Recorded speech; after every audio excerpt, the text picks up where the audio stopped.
नमस्कार दोस्तों, civil service institute में एक बार फिर से आप सभी का स्वागत है। तो आज करंट अफेयर में आर्थिक परिदृश्य, ठीक है। तो आर्थिक परिदृश्य में सबसे पहले जो राजकोषीय घटनाएं हैं, उसके बाद फिर अंतर्राष्ट्रीय और उसमें एग्रीकल्चर से रिलेटेड, इंडस्ट्री से रिलेटेड, सर्विस सेक्टर से रिलेटेड, वो सारे जो करंट अफेयर हैं, आप ये कह सकते हैं कि अक्टूबर 2023 से लेकर के और अक्टूबर 2024 तक की जितनी भी न्यूज़ है, तो वो सारी हमने यहाँ पे लिख रखी है। और ये टोटल कुल मिला के मुझे लगता है कम से कम आपके पास 50 या 60 ऐसी न्यूज होगी जो कि इकोनॉमी से रिलेटेड होगी खास तौर पे, और ये पूरे साल का होगा। ठीक है। तो वन बाय वन सारी चीज़ों को यहाँ पे डिस्कस करते चलते हैं। जो महत्वपूर्ण चीज़ें होंगी वो मैं यहाँ पे नोट डाउन करता चलूंगा, बाकी और भी जो बहुत सारी इंपॉर्टेंट चीज़ें मैं आपको बताता चलूंगा। ठीक है। और इसको आप नोट करना चाहें तो नोट कर सकते हैं, अदरवाइज इसकी पीडीएफ हमारे टेलीग्राम चैनल में शेयर हो जाएगी। तो सबसे पहले यहाँ पे है सुभद्रा योजना। अब सुभद्रा योजना कब स्टार्ट हुई, किसने स्टार्ट की, कहाँ पे स्टार्ट हुई और इसका जो उद्देश्य है वो क्या क्या है, इतनी सारी चीज़ें हम जान लें इसके बारे में तो चीज़ें हमारी बेहतर तरीके से कवर अप हो जाएंगी। देखिए, सुभद्रा योजना जो है ये 17 सितंबर 2024 को पीएम जो है नरेंद्र मोदी जी, उनके द्वारा कहाँ पे शुरू हुआ, तो ओडिशा में ये शुरू किया गया। ठीक है। और सुभद्रा जो योजना है ये कैसी योजना है, तो ये महिला केंद्रित सबसे बड़ी योजना है। तो महिला केंद्रित सबसे बड़ी योजना कौन सी है, तो सुभद्रा योजना है। महिला केंद्रित सबसे बड़ी योजना कौन सी है, तो वो है सुभद्रा। ठीक है। और इसके अंतर्गत कम से कम 1 करोड़ से अधिक, 1 करोड़ से अधिक महिलाओं के शामिल होने की उम्मीद है। ठीक है। इसके बाद इसमें और जो महत्वपूर्ण चीज़ें, अब इसके जो लाभार्थी होंगे वो कौन कौन से होंगे, क्या है, तो 21 से लेकर के 60 वर्ष तक सभी पात्र लाभार्थियों को क्या किया जाएगा, 5 वर्षों के लिए, 5 वर्षों तक, सॉरी, 5 वर्षों तक, यानी जो 5 वर्ष कौन कौन से काउंट होंगे, तो 2024-25 से लेकर के 2028-29 तक 50,000 रुपये उनको दिए जाएंगे। 50,000 रुपये दिए जाएंगे। ठीक है। अब ये 50,000 रुपये कैसे दिए जाएंगे 5 सालों में, तो प्रति वर्ष 10,000 दिए जाएंगे। प्रति वर्ष कितने, 10,000। और ये 10,000, मतलब आप ये कह सकते हैं कि जो मिलेंगे वो 5-5 हज़ार की दो किस्त में मिलेंगे, 10,000। ठीक है। और ये 5 साल तक लगातार मिलेंगे, तो 50,000 टोटल 5 साल के अंदर हो जाएंगे। और ये जो पैसा होगा वो कैसे ट्रांसफर होगा, वो डीबीटी के माध्यम से, जैसे डायरेक्ट बेनिफिट ट्रांसफर और सारे जो ट्रांसफर होते हैं लाभार्थियों के खाते में, ऐसे ये भी ट्रांसफर होता रहेगा। अब इसमें एक महत्वपूर्ण चीज ये बताएगी कि धनराशि का ट्रांसफर कब होगा, तो जो धनराशि का स्थानांतरण है वो होगा रक्षाबंधन के टाइम पे। रक्षाबंधन के समय जो होगा ये दिया जाएगा। और अंतर्राष्ट्रीय महिला दिवस पर एक बार 5,000 रक्षाबंधन के अवसर पे दिया जाएगा, और दूसरी बार कब दिया जाएगा, तो दूसरी बार दिया जाएगा 8 मार्च को। 8 मार्च को क्या है, तो वो है अंतर्राष्ट्रीय महिला दिवस। ठीक है। तो ये दो, मतलब साल में 2 बार, एक बार तो 8 मार्च को दिया जाएगा और एक बार जब रक्षाबंधन जब भी पड़ता है अगस्त में, सितंबर में, जो भी उसका टाइमिंग होगा वो दिया जाएगा रक्षाबंधन के टाइम पे। ठीक है। तो ये महत्वपूर्ण चीजें थी। और इस योजना का नाम किसके नाम पर रखा गया है, तो देवी सुभद्रा के नाम पर रखा गया है। और देवी सुभद्रा कौन है, तो भगवान जगन्नाथ की ये छोटी बहन है।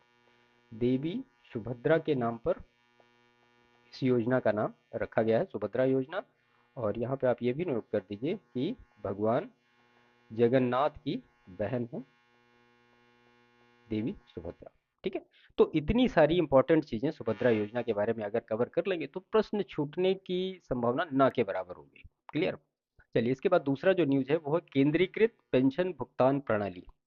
तो 4 सितंबर 4 सितंबर 2024 को किसने शुरू किया, तो केंद्रीय श्रम और रोजगार मंत्री, जो कौन है, मनसुख मांडविया जी ने, उन्होंने शुरू किया है। उनके द्वारा कर्मचारी पेंशन योजना 1995 हेतु केंद्रीकृत पेंशन भुगतान प्रणाली, जिसको कहते हैं centralised pension payment scheme, CPPS, centralised pension payment scheme, ये इसके प्रस्ताव की मंजूरी दी है। अब इसमें कहा क्या गया है, तो इस प्रणाली के तहत कहा गया है कि 1 जनवरी 2025 से पूरे भारत में, मतलब आप ये कह सकते हैं कि कोई कहीं भी जॉब करता रहा हो और अगर मान लिया वो अपने होम डिस्ट्रिक्ट चला जाए तो पेंशन के लिए उसको परेशान नहीं होना पड़ेगा। किसी भी बैंक की किसी भी खाता के जरिए वो पेंशन पा सकता है, उसमें कोई दिक्कत नहीं है। ठीक है। तो ये इसमें यही कहा गया है कि जो पेंशन पेमेंट सिस्टम है उसको सेंट्रलाइज्ड कर दिया जाएगा। क्लियर? तो मेनली यही सारी चीज़ें इसमें बताई गई हैं, और इसमें कुछ खास ऐसी चीज़ें नहीं हैं जो कि पूछी जा सकने वाली है। इसके बाद जो तीसरी न्यूज है वो है पीएम स्वनिधि तथा DAY यानी दीनदयाल उपाध्याय NULM के तहत सर्वश्रेष्ठ प्रदर्शन करने वाले राज्य कौन कौन से हैं। ठीक है, 18 जुलाई 2024 को 18 जुलाई 2024 को आवासन एवं शहरी कार्य मंत्रालय भारत सरकार द्वारा इसको शुरू किया गया। अब सबसे पहले आप पीएम स्वनिधि योजना के बारे में जान लीजिए। पुरानी योजना है, आपको पता भी होगा। SVANIDHI पीएम स्वनिधि जो स्कीम है, इसको शुरू किया गया था 1 जून 2020 को। ठीक है, और मतलब इसका वो जो फुल फॉर्म होता है वो मैं तुमको, तो उसका होता है PM street vendor Atmanirbhar Nidhi. ये जो थी एक केंद्रीय योजना थी, केंद्रीय योजना थी ये। और इसका उद्देश्य क्या था कि जो मतलब शहर में स्ट्रीट वेंडर्स होते हैं उनको बिना किसी जमानत पे 80,000 रुपए तक का जो ऋण है वो प्रदान करना, ऋण प्रदान करना। और ये कैसे मिलेगा, तो बिना किसी जमानत के लिए, कोई गारंटी इसके लिए नहीं रखी गई थी। ठीक है, अब इसमें जो पुरस्कार प्रदान किए गए हैं वो कौन कौन से हैं वो देख लेते हैं। तो दो तीन कैटेगरी में जो प्राइज हैं वो दिए गए हैं। तो पहली कैटेगरी है सर्वोत्तम प्रदर्शन करने वाले जो राज्य हैं, सर्वोत्तम प्रदर्शन करने वाले राज्य, प्रदर्शन वाले राज्य कौन कौन से हैं। अब इसमें भी दो तीन कैटेगरी है, तो यहाँ पे हम उसको एक टेबल बना लेते हैं। तो ऋण प्रदर्शन, मतलब सबसे ज़्यादा जो ऋण है वो इसने दिया है, इसमें एक कैटेगरी बन जाएगी। ठीक है, तो ऋण प्रदर्शन में, और दूसरी जो कैटेगरी बन जाएगी वो होगी कि ऋणदाता संस्थान कौन है, ऋणदाता संस्थान किसने सबसे ज़्यादा जो वो है ऋण मतलब बांटा है। उसके बाद नवाचार और सर्वोत्तम प्रथाओं में कौन सा सर्वोत्तम राज्य रहा है, नवाचार और सर्वोत्तम प्रथाएं, सर्वोत्तम प्रथाओं में कौन कौन सा राज्य टॉप पे रहा है, हम टॉप की देख लेंगे, उतना एनफ है। और उसमें जो यूएलबी हैं यानी स्वनिधि से समृद्धि में उपलब्धि किस राज्य में सबसे ज़्यादा हुई, यानी यूएलबी से सबसे ज़्यादा जो ऋण प्राप्त दिए गए हैं वो किसके लिए है। ठीक है, तो इन चार कैटेगरी का हम देख लेंगे तो चीज़ें आसान हो जाएंगी हमारे लिए। और हम टॉप का देखेंगे, ज़्यादा इसमें है तो बहुत कुछ, लेकिन हम टॉप का देखते हैं। तो सबसे ज़्यादा जो ऋण प्रदर्शन करने वालों की अगर बड़े राज्यों की बात करेंगे आप, तो बड़े राज्यों में जो सबसे टॉप पर आएगा वो है एमपी, और जो दूसरे नंबर पर आएगा वो आएगा आंध्र प्रदेश, और तीसरे नंबर पर आ रहा है कौन सा, पंजाब। ये बड़े राज्यों की बात है। ठीक है, और दूसरे में छोटे राज्यों या फिर जो केंद्र शासित प्रदेश हैं उनमें टॉप पर अगर देखें आप, तो उसमें टॉप पर है लद्दाख। ठीक है, और इसके बाद पर्वतीय और उत्तर पूर्वी राज्यों में देखें टॉप पर कौन है, तो वहाँ है असम।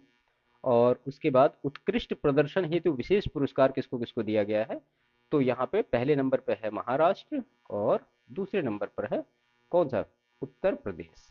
ठीक है, तो उत्कृष्ट प्रदर्शन हेतु विशेष पुरस्कार में उत्तर प्रदेश कितने दूसरे नंबर पर है। ठीक है, ऋण प्रदर्शन के मामले में।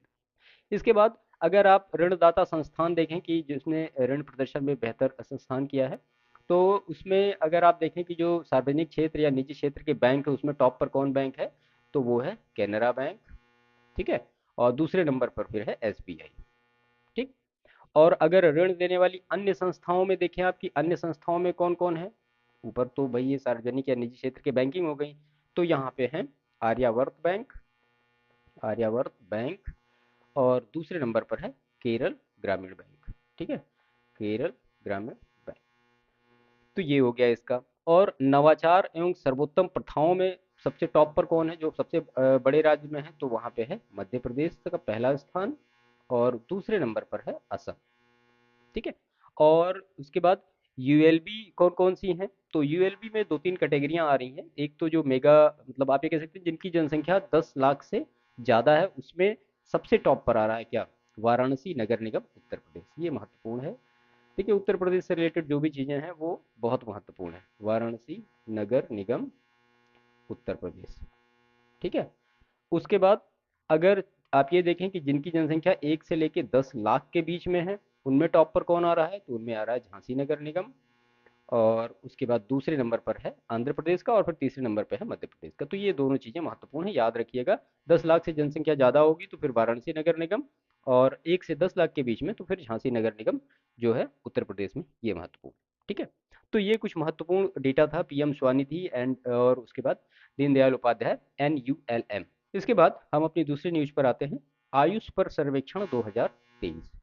तो 13 जून 2024 को किसने, NSS, इसका मतलब क्या होता है, तो राष्ट्रीय नमूना सर्वेक्षण के 79th दौर के रूप में जो मतलब एक डेटा कलेक्ट किया गया जुलाई 2022 से लेकर के जून 2023 के बीच में। और डेटा कलेक्ट किसने किया, NSSO ने। ठीक है।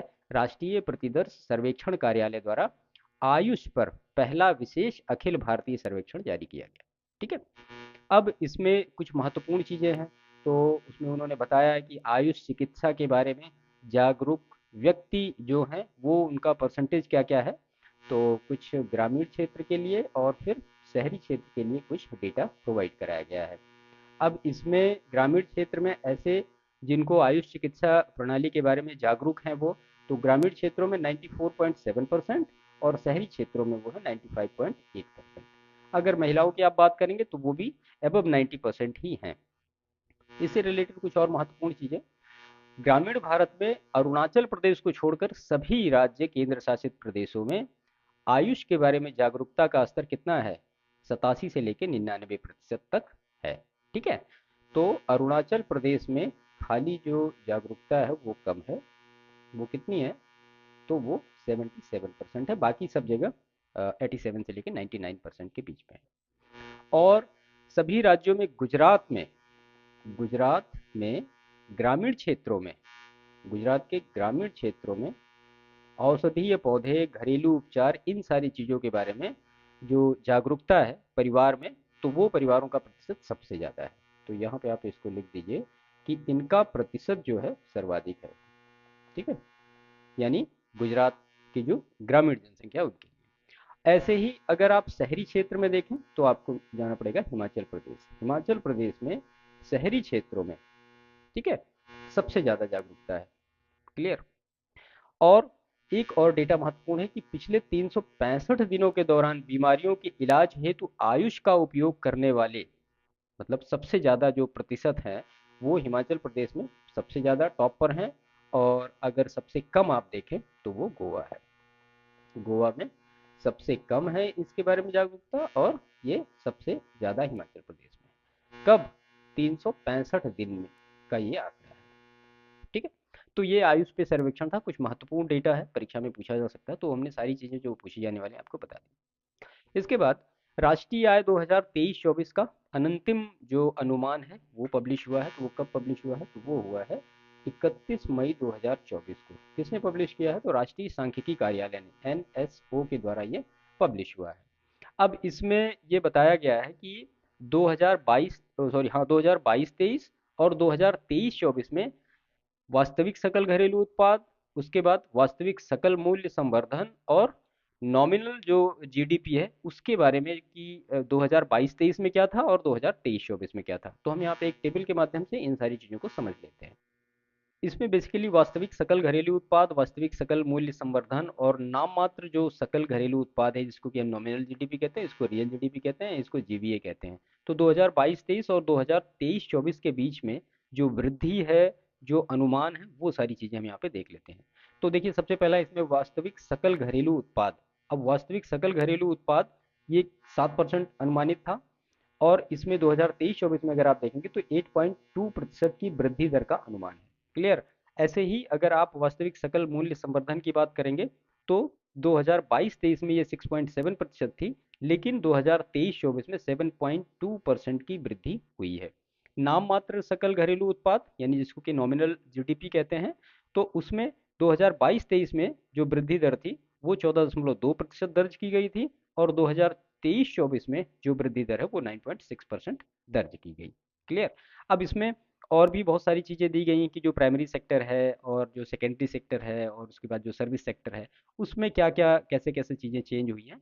तो वो हमारा जब इकोनॉमिक सर्वे वाला पूरा एक सेक्शन होगा तो उसमें ये सारी चीज़ें बेहतर तरीके से कवर कर पाएंगे। ठीक है। पर पूर्व परिवर्तनकारी औद्योगिकीकरण योजना 2024। ठीक है, तो इसका जो नाम है वो पूरा नाम आपको पता होना चाहिए। इसको कहा जाता है उन्नति, UNNATI 2024। इसका फुल फॉर्म भी आप देख लीजिए।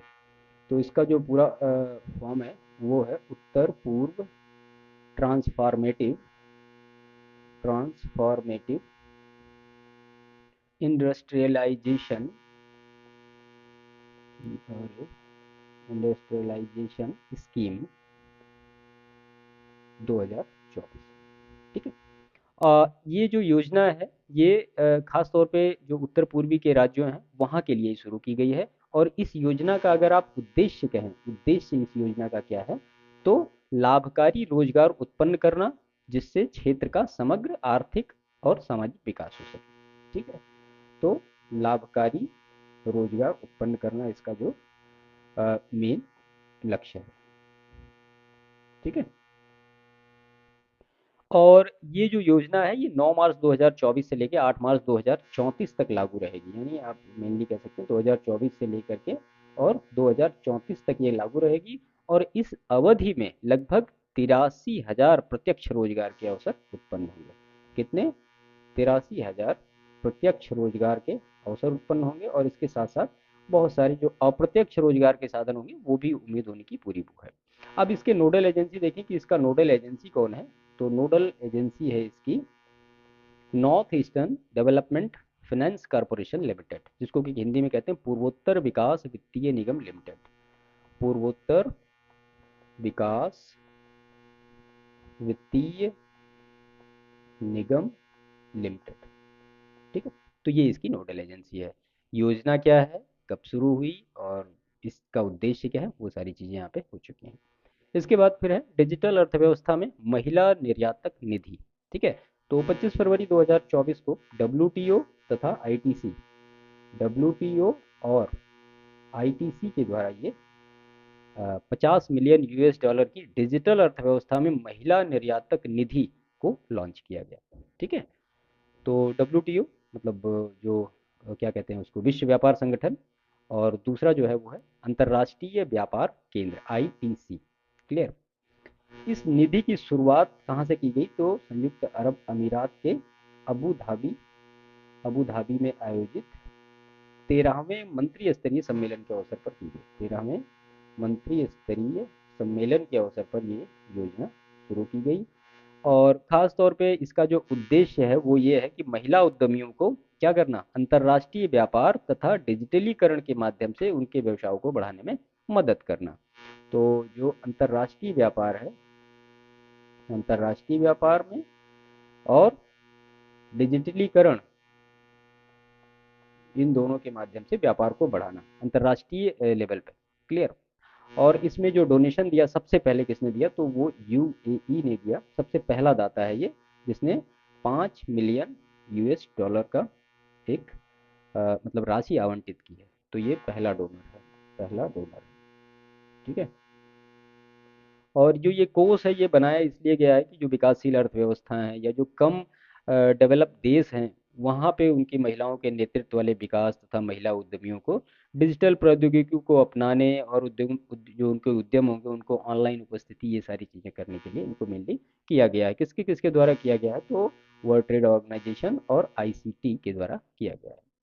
इसके बाद भारतीय अंतरिक्ष क्षेत्र में 100% तक FDI। ठीक है, तो ये जो किया गया ये 21 फरवरी 2024 को जो प्रधानमंत्री नरेंद्र मोदी जी की अध्यक्षता में केंद्रीय मंत्रिमंडल द्वारा ये किया गया है। इसके बाद है भारतीय अर्थव्यवस्था एक समीक्षा। तो जनवरी 2024 में भारत सरकार के किसने, आर्थिक कार्य विभाग द्वारा ये जारी किया गया। आर्थिक कार्य विभाग के द्वारा ये जारी किया गया। ठीक है, और इसमें मतलब एक संभावना बताई गई कि देश की अर्थव्यवस्था वित्त वर्ष 2024 में कितना, 7% या उससे अधिक वृद्धि दर्ज करेगी। उससे अधिक वृद्धि जो होगी वो दर्ज करेगी। और अनुमान लगाया 2025 के लिए भी। तो 2025 में भी इन्होंने कहा कि जो वास्तविक वृद्धि दर है वो 7% रह सकती है। ठीक है, किसने कहा, आर्थिक कार्य विभाग ने कहा। और इसमें कुछ महत्वपूर्ण आंकड़े बताए गए। कि विगत 10 वर्षों में, लास्ट 10 ईयर में, विश्व की 10 सबसे बड़ी अर्थव्यवस्थाओं में भारत का स्थान क्या है? तो भारत का स्थान 5वां है। ये फैक्ट हम डिस्कस कर चुके हैं। तो विश्व की 10 अर्थव्यवस्थाओं में भारत का जो स्थान है वो कितना है? वो भारत 5th पोजीशन पर है।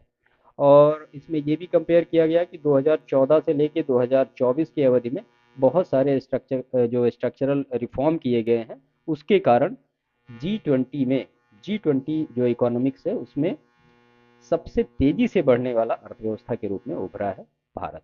क्लियर? और ये भी इसमें कहा गया है कि आज़ादी के बाद पहले 67 वर्ष में, पहले 67 वर्षों में कितने थे हवाई अड्डे?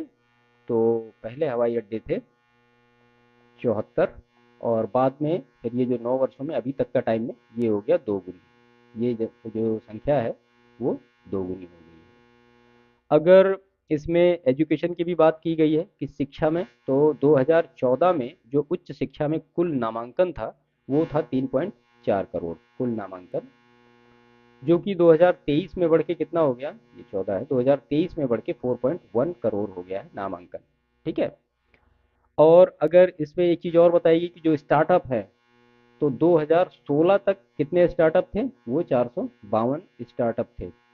अभी 2023 तक का 98,000 से अधिक स्टार्टअप ओपन हो गए हैं।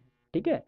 और कुल जीवीए में जो सर्विस सेक्टर की हिस्सेदारी थी 2014 में, इसको नोट कर लीजिए यहाँ पे, कुल जीवीए में सर्विस सेक्टर यानी सेवा क्षेत्र की हिस्सेदारी 2014 में कितनी थी? 51.1%। अभी 2000, ये 2014 है, सॉरी, 2024 में वो बढ़ के 54.6% हो गई है। ठीक है? तो ये कुछ महत्वपूर्ण डेटा बताया गया आर्थिक कार्य विभाग के द्वारा। इसके बाद जो 16th फाइनेंस कमीशन, 16वां वित्त आयोग, तो 31 दिसंबर 2023 को भारत सरकार ने इसका गठन किया है, और आर्टिकल कितना है? 281, सॉरी 281 के अनुसरण में 16वें वित्त आयोग का गठन किया है। और इनके अध्यक्ष की बात करें तो इनके अध्यक्ष वही हैं जो कि नीति आयोग के प्रथम उपाध्यक्ष थे। आई थिंक नाम आपको याद आ रहा होगा, डॉक्टर अरविंद पनगड़िया। अरविंद पनगड़िया। ठीक है? ये नीति आयोग के पहले उपाध्यक्ष थे जिनको 2015 में नियुक्त किया गया था। और वर्तमान में अगर आप देखें कि नीति आयोग के उपाध्यक्ष कौन है, तो वो है सुमन बेरी। और अगर सचिव देखें, इसका सचिव 16वें वित्त आयोग का किसे नियुक्त किया गया है, तो उनका नाम है ऋत्विक रंजनम पांडे। ठीक है? इनको नियुक्त किया गया है इसका सचिव। 16वां वित्त आयोग 1 अप्रैल 2026 से शुरू होने वाले 5 वर्षों की अवधि को आच्छादित करेगा। ठीक है? और जो आयोग में 4 सदस्य हैं उनके भी नाम आप देख लीजिए, 4 सदस्य कौन कौन हैं। तो इसमें पहला नाम है अजय नारायण झा का। अजय नारायण झा का, बिल्कुल नाम वाम सब याद रखिएगा, क्या पता क्या पूछ लिया जाए। तो ये जो है वो पूर्णकालिक सदस्य हैं। उसके बाद है एमी जॉर्ज मैथ्यू। ठीक है? तो ये भी पूर्णकालिक सदस्य हैं। तीसरे नंबर पर है मनोज पांडा। मनोज पांडा ये भी पूर्णकालिक सदस्य हैं। और एक अंशकालिक सदस्य की नियुक्ति इसमें हुई है जिसका नाम है डॉक्टर सौम्या कांति घोष। ठीक है? तो ये 4 सदस्य हैं 16वें वित्त आयोग के, अध्यक्ष और सचिव, सारी चीजें हमने आपको बता दी। ठीक है? देखिए इसमें जो पूर्व में डॉक्टर निरंजन राज्याध्यक्ष को पूर्णकालिक सदस्य नियुक्त किया गया था, लेकिन बाद में वो ज्वाइन नहीं कर पाए, उनका कुछ रहा होगा, तो उनके स्थान पर मनोज पांडा को नियुक्त किया गया है पूर्णकालिक सदस्य के रूप में। ठीक है?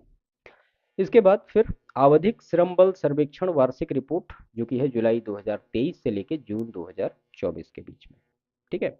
अब इसमें मतलब ये बताया गया है कि जो रिपोर्ट जारी की गई है जुलाई 2023 से जून 2024 के दौरान 15 वर्ष और उससे अधिक उम्र के लोगों की जो सामान्य स्थिति में श्रम बल प्रतिभागी दर कितनी है। तो जो वो दर है, इसको यहाँ पे नोट कर लेते हैं कि 15 वर्ष या उससे अधिक श्रम बल प्रतिभागी दर, श्रम बल प्रतिभागी दर कितनी है? प्रतिभागी दर वो है 60.1%। ठीक है? और अगर यहाँ पे आप मेल का देखें कि मेल का कितना है और फीमेल का, दोनों का अलग अलग देख लीजिए, तो मेल का है 78.8% और जो फीमेल का है वो 41.7%। ठीक है। और इसमें एक महत्वपूर्ण डेटा है कि सभी उम्र के लोगों की जो सामान्य स्थिति में बेरोजगारी दर क्या है। तो सामान्य स्थिति में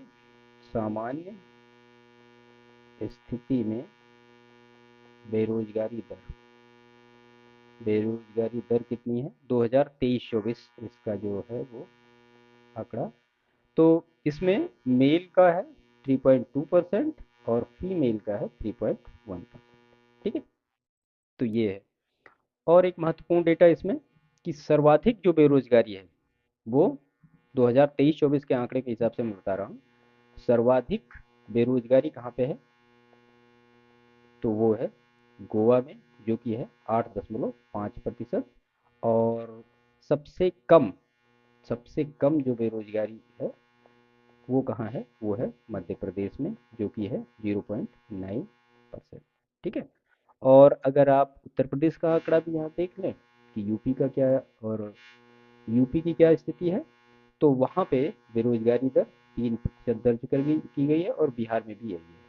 तो यूपी और बिहार में बेरोजगारी दर कितनी है, 3%। ठीक है। तो ये सारा डिटेल इसमें दिया गया है।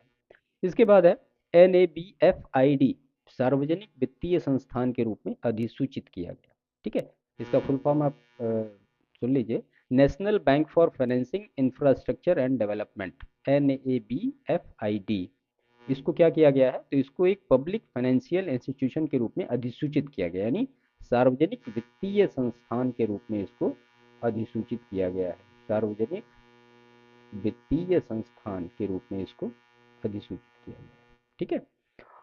किसने किया है, तो केंद्र सरकार ने RBI के परामर्श से कंपनी अधिनियम 2013 की धारा 2 की शक्तियों का प्रयोग करते हुए राष्ट्रीय अवसंरचना वित्त पोषण और विकास बैंक को इसको क्या बनाया, तो पब्लिक फाइनेंशियल इंस्टीट्यूशन बनाया है। अब NABFID है क्या, तो ये एक विशेष विकास वित्त संस्थान है। क्या है, विशेष विकास वित्त संस्थान है। और इसकी स्थापना कब हुई, तो इसकी स्थापना हुई 2021 में, जो कि national bank for financing infrastructure and development act 2021 के थ्रू इसकी स्थापना हुई है। ठीक है। और इसका अगर देखें आप उद्देश्य क्या है, तो इस संस्थान के विकासात्मक तथा वित्तीय दोनों उद्देश्य हैं। दीर्घ अवधि में ये ऋण है, मिश्रित वित्त है, आंशिक क्रेडिट है, इन सारी चीज़ों के लिए सक्षम बनाता है। इसके बाद है फेस, यानी fintech association for consumer empowerment. ये RBI के द्वारा इसको जारी किया गया है, इसको मान्यता प्राप्त की गई है, सॉरी, RBI के थ्रू इसको मान्यता दी गई है फेस को। और इसमें ये कहा गया है कि फिनटेक क्षेत्र में स्वनियामक संगठन इसको कहा गया है, यानी self regulatory organization in fintech sector. इसको मैं यहाँ पे लिख देता हूँ, self regulatory organization in the fintech sector, यानी SROFT। ठीक है।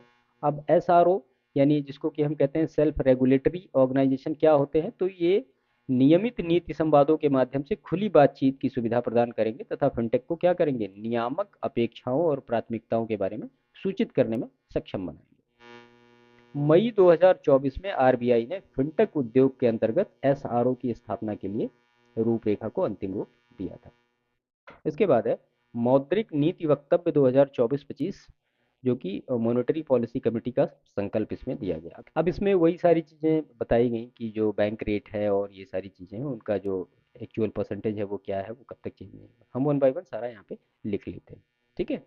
तो सबसे पहले स्टैंडिंग डिपॉजिट फैसिलिटी रेट, जिसको भी कहते हैं SDFR को कहा गया है कि 6.75% रहेगा। और उसके बाद बैंक रेट कितना रहेगा, तो वो रहेगा 6.75, इसमें कोई भी परिवर्तन नहीं हुआ है। सेम टाइम में अगर आप कैश रिजर्व रेशियो देखें, CRR और SLR के बारे में, तो CRR और SLR जो रहेगा वो रहेगा 4.50 और SLR जो रहेगा वो रहेगा 18%। ठीक है। और जो मॉनेटरी पॉलिसी कमेटी में 2024-25 में जो वास्तविक जीडीपी वृद्धि दर कितनी बताई गई, वास्तविक जो जीडीपी की वृद्धि दर है वो बताएगी आरबीआई के द्वारा 7.2%। ठीक है। एक महत्वपूर्ण चीज और इसमें, जो आरबीआई के गवर्नर हैं उनसे रिलेटेड, तो ग्लोबल फाइनेंस द्वारा ग्लोबल फाइनेंस द्वारा एक रिपोर्ट जारी की जिसका नाम है global finance central banker report card 2024 में जो गवर्नर हैं आरबीआई के शशिकांत दास, शशिकांत दास, इनको जो रेटिंग दी गई है वो A+ की रेटिंग दी गई है ग्लोबल फाइनेंस के द्वारा एक जो रिपोर्ट जारी की गई है। ठीक है। इसके बाद यूनिफाइड लैंडिंग इंटरफेस, तो यूपीआई की तरह ही होता है, यूएलआई। अगस्त 2024 में आरबीआई के गवर्नर शशिकांत दास ने नए डिजिटल प्लेटफॉर्म यूएलआई को यूएलआई को जारी करने की घोषणा की। तो जो नया डिजिटल प्लेटफॉर्म है ये क्या करेगा, ये ऋण देने की प्रक्रिया को ऋण देने की प्रक्रिया को और सरल बनाने के लिए डिजाइन किया गया है। प्रक्रिया को सरल बनाने के लिए इसको डिजाइन किया गया है। और यूपीआई की सफलता के आधार पर ही यूएलआई ऋणदाताओं हेतु ऋण स्वीकृतियों में तेजी लाने के लिए भूमि रिकॉर्ड जैसी महत्वपूर्ण जानकारी तक ये पहुंच आसान बनाएगा। क्लियर।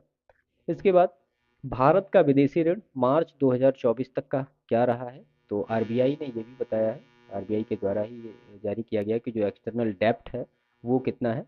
तो मार्च 2024 तक जो एक्सटर्नल डेप्ट है वो 663.8 बिलियन डॉलर रहा है। ठीक है। जो मार्च 2023 की तुलना में कितना ज़्यादा है, 39.7 बिलियन डॉलर अधिक है। अब इसमें थोड़ा कैटेगरी वाइज करते हैं, तो जीडीपी और विदेशी ऋण का जो अनुपात है, यानी जीडीपी एवं विदेशी ऋण का अनुपात, विदेशी ऋण का अनुपात कितना है, तो वो है 18.7% घट गया है। ठीक ठीक है। जबकि पहले इसके मार्च 2023 में ये 19% था। और भारत के ऋण में सर्वाधिक हिस्सेदारी किस मुद्रा की है, तो सर्वाधिक हिस्सेदारी किस मुद्रा की है, तो वो है अमेरिकी डॉलर की। ठीक है। हाँ, डॉलर का साइन बना देते हैं, लगभग ये है 53.8%। उसके बाद फिर जो इंडियन रुपीज है उसका है, ये है 31.5%। ठीक है। उसके बाद फिर जापानी एन है, एसडीआर है, यूरो है। और 33.4% हिस्सेदारी के साथ ऋण बाह्य ऋण का सबसे बड़ा घटक रहा। 33.4% की हिस्सेदारी के साथ जो लोन है वो एक्सटर्नल डेब्ट्स का सबसे बड़ा घटक लोन है, जो किसका सबसे ज्यादा रहा, तो एक्सटर्नल डेब्ट का सबसे बड़ा घटक क्या रहा, वो रहा लोन, 33.4%। ठीक है। इसके बाद पारिवारिक उपभोग व्यय सर्वेक्षण 2022-23। अब इसका जो मतलब आयोजन किया वो HCES का आयोजन किसने किया, HCES का मतलब ये हुआ कि हाउस हेल्ड कंजम्पशन एक्सपेंडिचर सर्वे, यानी पारिवारिक उपभोग व्यय सर्वेक्षण, HCES। ठीक है। तो इसके बारे में इसका आयोजन कौन करेगा, तो वही एनएसएसओ करेगा, सारा जो डेटा होता है कलेक्ट करते हैं और प्रत्येक 5 वर्ष में एनएसएसओ के द्वारा किया जाता है। तो इसका जो बेस ईयर रखा गया है वो कितना है, 2011-12। आप हमें कमेंट करके बताइएगा बेस ईयर 2007-8 से बढ़ाकर 2011-12 कब किया गया है। अब इसमें ये बताया गया है कि जो ग्रामीण क्षेत्र में लोग हैं उनकी कितनी आय है और जो शहरी क्षेत्र के लोग हैं उनकी कितनी आय है, हम तुलना कर लेंगे तो चीज़ें बेहतर तरीके से क्लियर हो जाएंगी। यानी आप ये कह सकते हैं कि औसत मासिक प्रति व्यक्ति उपभोग व्यय कितना रहा, तो ग्रामीण भारत में 22-23 में ये रहा 3773 रुपये, 3773 रुपये। ठीक है। और शहरी क्षेत्र में कितना रहा, तो ये 6459 रुपये। ये है 2022 और 23 का डेटा। अब अगर आप इसके पहले देखें कि 2011-12 की तुलना में, क्योंकि बेस ईयर हमने यही लिया है, तो 2011-12 के आधार पर अगर आप देखें कि वृद्धि कितने की हुई और कितने की कमी हुई, तो 2011-12 की तुलना में यहाँ पे 164% की वृद्धि हो गई और शहरी क्षेत्र में 146% की वृद्धि हुई। ठीक है, तो ये जो कंपैरिजन हो रहा है किससे हो रहा है, ये बेस ईयर से हो रहा है। अभी की स्थिति क्या है वो ये। ठीक है, तो प्रवाह पोर्टल आरबीआई के द्वारा जारी किया गया और इसी के साथ दो अन्य प्रमुख पहलों को भी जारी किया गया। वो कौन कौन सी हैं, तो वो है retail direct mobile app, retail direct mobile app, और उसके बाद जो दूसरी चीज जारी की गई वो है फिनटेक रिपॉजिटरी, फिनटेक रिपॉजिटरी। ठीक है, ये दोनों चीजें जारी की गई। प्रवाह क्या है, एक सुरक्षित और केंद्रीकृत वेब आधारित पोर्टल है। इसके माध्यम से कोई भी व्यक्ति या संस्था भारतीय रिजर्व बैंक को प्रस्तुत किसी भी संदर्भ या प्राधिकार लाइसेंस, ये सारी चीजों के लिए ऑनलाइन अप्लाई कर सकता है आसानी से। उसके लिए कम पेपर और सारी चीजों की आवश्यकता होगी। इसके बाद नेक्स्ट है इसमें प्रणालीगत रूप से महत्वपूर्ण घरेलू बैंकों की सूची 2023। अब इसमें 2023 में जो घरेलू बैंकों की सूची है वो कौन कौन सी है, तो ये भी रिपोर्ट आरबीआई के थ्रू ही जारी की गई है। और इसमें ये बताया गया है कि जो डोमेस्टिक सिस्टमेटिकली इम्पोर्टेंट बैंक, जिनको कहा जाता है DSIB, इनकी सूची जारी की गई है। ठीक है, तो एसबीआई, एचडीएफसी और आईसीआईसीआई बैंक की पहचान प्रणालीगत रूप से महत्वपूर्ण घरेलू बैंकों के रूप में इनको जारी किया गया। ठीक है, अब भारतीय रिजर्व बैंक ने 2015 और वर्ष 2016 में क्रमशः आर एसबीआई तथा आईसीआईसीआई बैंक को प्रणालीगत रूप से महत्वपूर्ण ये बैंक घोषित किया था। तो यहाँ पे इसको नोट कर लीजिए। तो आरबीआई ने 2015 और 2016 में क्रमशः एसबीआई और किसको, आईसीआईसीआई बैंक को ये घोषित किया था। इसके बाद 2017 के आंकड़ों के अनुसार तीन बैंक आ गए, एसबीआई, आईसीआईसीआई और एचडीएफसी। ठीक है, तो ये तीन बैंक को अब ये डीएसआईबी घोषित किया गया। डीएसआईबी का मतलब डोमेस्टिक सिस्टमेटिकली इंपॉर्टेंट बैंक, इनको कहा गया है। किसको किसको, एसबीआई, आईसीआईसीआई और एचडीएफसी बैंक को कहा गया है डी। ठीक है, इसके बाद उत्तर प्रदेश ड्रोन प्रचालन सुरक्षा नीति 2023।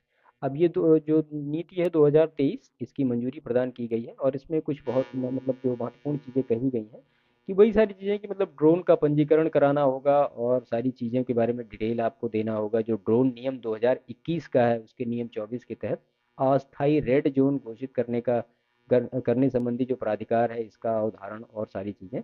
कुल मिला के कहने का मतलब ये कि बिना अनुमति के कोई भी ड्रोन उड़ान नहीं भर सकेगा, ड्रोन का पंजीकरण कराना अनिवार्य होगा और थाना स्तर पर ड्रोन का पूरा विवरण भी दर्ज होगा। तो ये तीन जो है महत्वपूर्ण चीजें इस प्रचालन सुरक्षा नीति की है। तो यहाँ पे इसको नोट कर दीजिए कि बिना अनुमति ड्रोन उड़ान नहीं भरेगा, उड़ान नहीं। दूसरा जो है कि पंजीकरण आवश्यक, पंजीकरण आवश्यक। और जो तीसरी चीज है कि थाना स्तर पर पूरा विवरण होना चाहिए ड्रोन का। ठीक है, इसके बाद भारत का पहला यूपीआई एटीएम, तो जो जापान की एक कंपनी है हिताची लिमिटेड, उसकी एक सहायक कंपनी है हिताची पेमेंट सर्विसेज द्वारा भारत के पहले यूपीआई एटीएम का अनावरण किया गया। ठीक है, और हिताची जो पेमेंट सर्विसेज द्वारा इस वाइट लेवल एटीएम को national payment corporation of India के सहयोग से स्थापित किया गया है और इसका जो नाम बताया गया वो है Hitachi money spot, sorry, Hitachi money spot UPI ATM.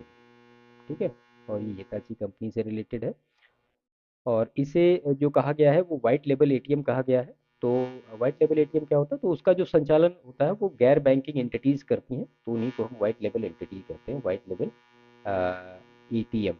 ठीक है, WLA। और Hitachi money spot UPI ATM का अनावरण कब किया गया, 5 सितंबर 2023 को मुंबई में ग्लोबल फिनटेक फेस्ट 2023 के दौरान किया गया। तो ग्लोबल फिनटेक फेस्ट 2023 के दौरान इसका अनावरण किया गया। ये जो है ये कार्डलेस है, इसमें किसी कार्ड की ज़रूरत नहीं होगी। जैसे कि आज हमें एटीएम की जरूरत, एटीएम पे जब हम जाते हैं तो हमें एक कार्ड की, फिजिकल कार्ड की ज़रूरत होती है, तो इसमें किसी एटीएम कार्ड की आवश्यकता नहीं होगी। कार्ड रहित निकासी की सुविधा ये प्रदान करेगा। ठीक है। इसके बाद state of working India report 2023, तो 20 सितंबर 2023 को अजीम प्रेमजी यूनिवर्सिटी, अजीम प्रेमजी यूनिवर्सिटी के द्वारा ये जारी किया गया। और इसमें मतलब इसका जो थीम था वो क्या था, वो थीम था सामाजिक पहचान और श्रम बाजार के परिणाम। सामाजिक पहचान और श्रम बाजार के परिणाम, ये इसका थीम था। ठीक। तो ये कुछ अर्थशास्त्र के महत्वपूर्ण डेटा थे। इसके बाद हम आते हैं कृषि और संबद्ध क्षेत्र पे। अब इसमें सबसे पहले न्यूज है कि प्रमुख फसलों का उत्पादन, ये अंतिम अनुमान है 2023-24 का। तो प्रमुख फसलें कौन कौन सी हैं आपको पता होने चाहिए। तो खरीफ है, रबी है और जायद है। अब 2023-24 के अंतिम अनुमान के अनुसार ये बताया गया कि कुल खाद्यान्न उत्पादन 2023-24 के कुल खाद्यान्न उत्पादन, तो वो कितना रहा, तो वो रहा 3322.98 लाख टन। ये ठीक है, ये अनुमानित है। अब 22-23 में अगर आप देखेंगे तो वो 3296 था, तो उससे 26.11 लाख ज़्यादा है।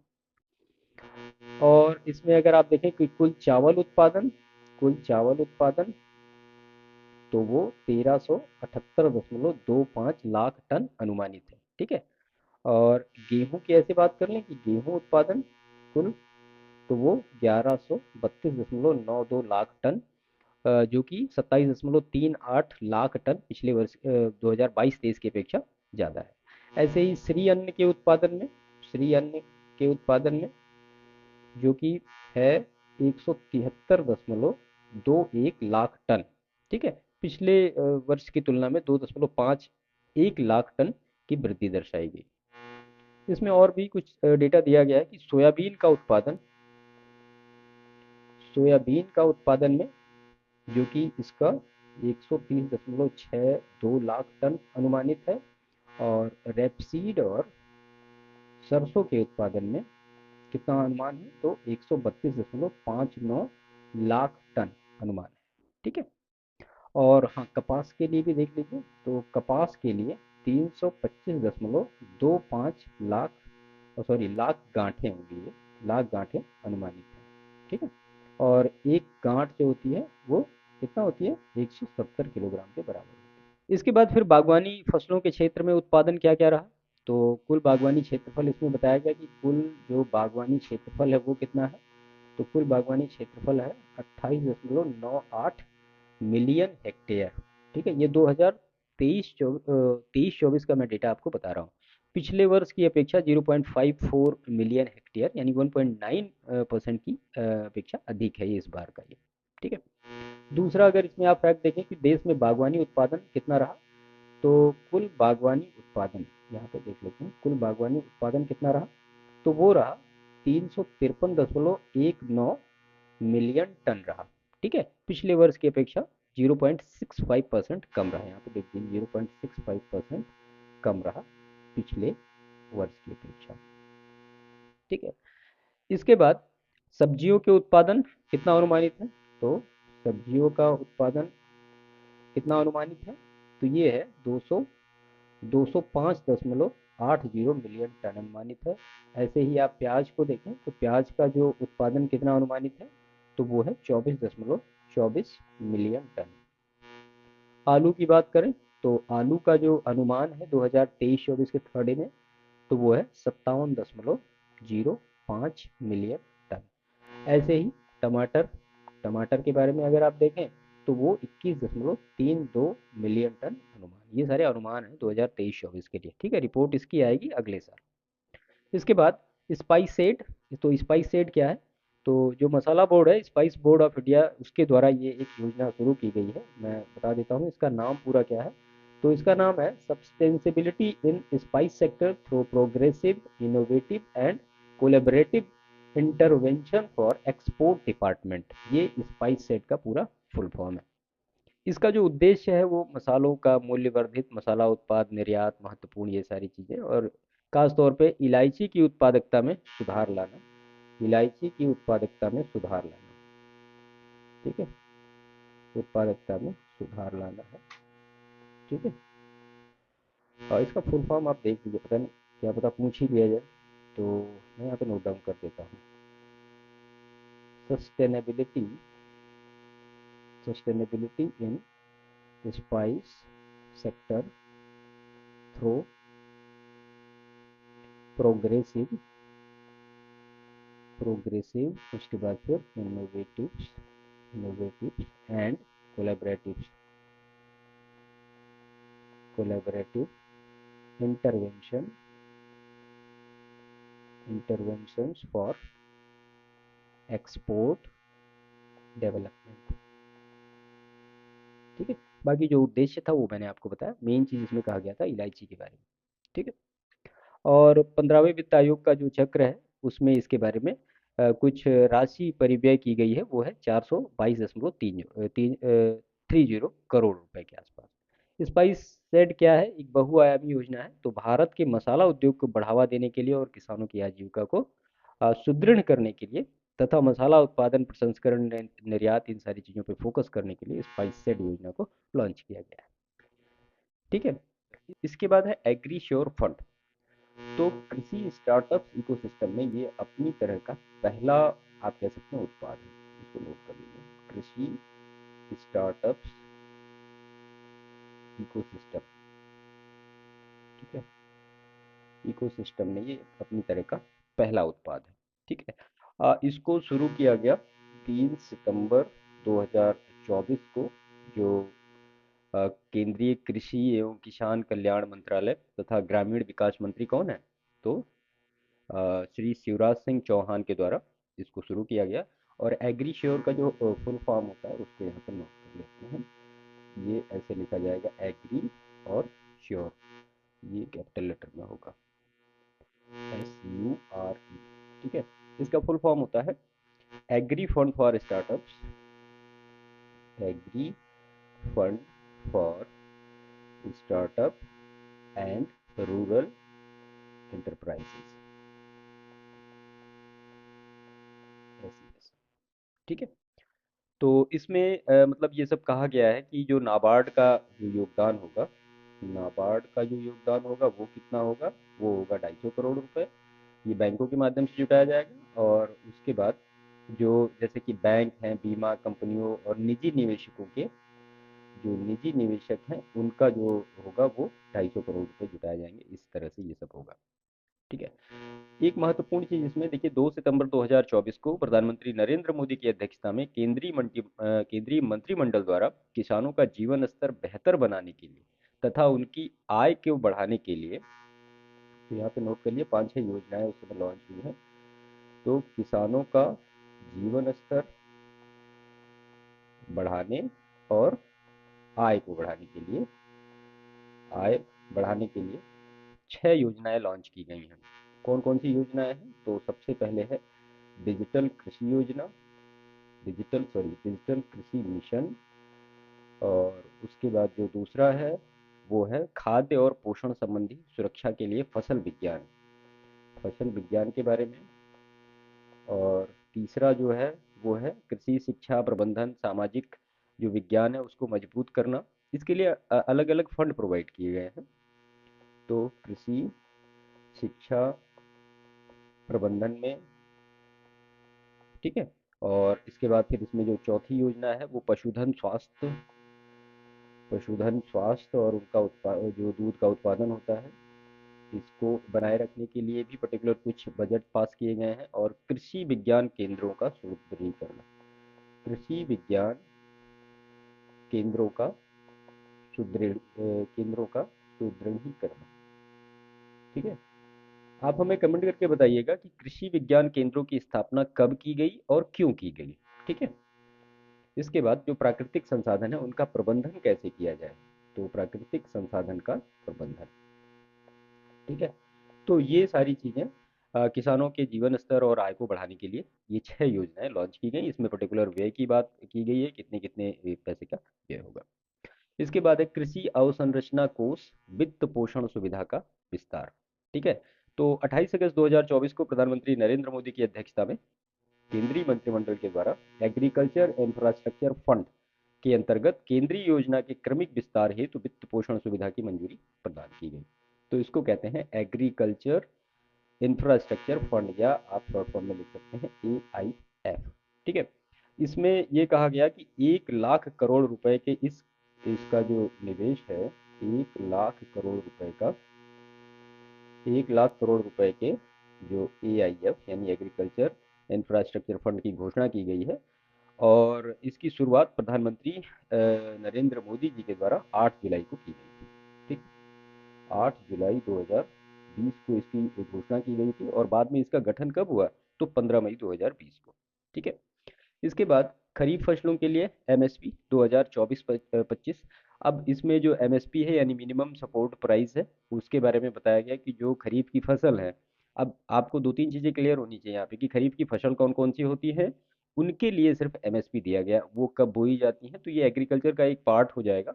तो चीज़ें आपकी दोनों तरफ से कंप्लीट हो जाएंगी, आप उनको यहीं पे कंप्लीट करिएगा। मैं आपको बता देता हूँ जो खरीफ की प्रमुख फसलें हैं क्या क्या है। सबसे पहले तो धान है, उसके बाद फिर ज्वार है, बाजरा, रागी, मक्का, अरहर, तूर, मूंग, उड़द, मूंगफली, सूरजमुखी, सोयाबीन, तिल, नाइजर सीड, कपास। ये इतने सारे जो फसल की MSP घोषित की गई है, ये खरीफ फसलों के लिए न्यूनतम समर्थन मूल्य की बात की गई है। अब इसमें जो डिफरेंट डिफरेंट फसल हैं उनको बताया गया है। तो सबसे पहले हम देख लेते हैं कुछ का। जो धान जो धान है सामान्य, उसकी MSP जो 2024-25 के लिए तय की गई है वो है 2300 रुपये। और अगर पहले आप देखें 2023-24 में तो 2183 रुपये थी, और ये 50 रुपये पिछले साल की अपेक्षा बढ़ी है। ठीक है। ऐसे ही फिर धान ग्रेड ए में भी उसकी MSP दी गई है, तो वो दी गई है 2320 रुपये। ठीक है। और अगर हम यहाँ पे देखें कि जो एक इम्पोर्टेंट चीज़ जो बढ़ाई गई है, सबसे ज़्यादा जो परसेंटेज में जिसका वो बढ़ाया गया है वो है बाजरा। बाजरा का जो 2024-25 में MSP दिया गया है वो है 2625 रुपये, और पिछले वर्ष की अपेक्षा यानी 2023-24 की अपेक्षा इसमें 77% की वृद्धि की गई है। ठीक है। तो सबसे ज़्यादा जो MSP बढ़ाई गई है ये बाजरा में बढ़ाई गई है। और 2023-24 में इसका जो MSP था वो था 2500 रुपये, और अभी 24-25 के लिए ये हो गया 2625 रुपये। बाकी और भी जितने भी हैं वो सारे खैर इसमें है ही हैं, तो सारा हमें पढ़ने की आवश्यकता नहीं है। ठीक है। इसके बाद फिर मूलभूत पशुपालन सांख्यिकी 2023। अब 26 नवंबर 2023 को किसने जारी किया, तो मत्स्य पालन पशुपालन तथा डेयरी मंत्रालय भारत सरकार के द्वारा इसका अनावरण हुआ है। और इस रिपोर्ट में कब से कब तक का डेटा है, तो 1 मार्च 2022 से लेकर के 28 फरवरी 2023 तक का इसमें डेटा दिया गया है। अब इसमें बताया गया है कि दुग्ध उत्पादन के बारे में डिटेल। तो इम्पोर्टेंट डेटा है ये, दुग्ध उत्पादन 2022 और 23। अब इसमें कहा गया कि 2022-23 के दौरान देश में कुल दुग्ध उत्पादन कितना हुआ, कुल कितना उत्पादन हुआ, तो ये हुआ 230.58 मिलियन टन। ठीक है। और अगर आप देखें कि FAO के अनुसार, FAO के अनुसार कुल दुग्ध उत्पादन में, कुल दुग्ध उत्पादन में भारत जो है वो विश्व में किस स्थान पर है, विश्व में प्रथम स्थान पर है, प्रथम स्थान पर। लेटेस्ट डेटा है, बिल्कुल मिस मत करिएगा इसको।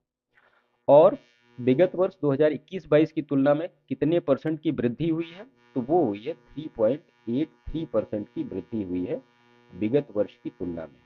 ठीक है। विगत वर्ष की तुलना में ये वृद्धि हुई है।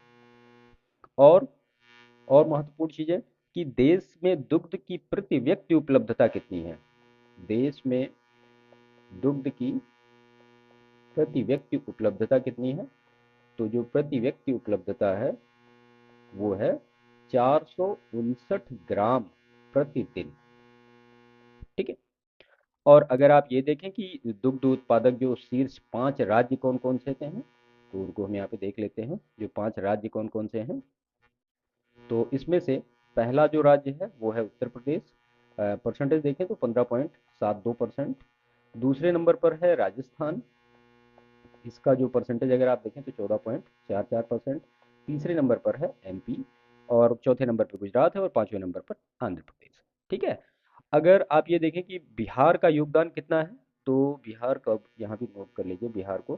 तो बिहार का जो योगदान है वो है 5.42% दुग्ध उत्पादन में।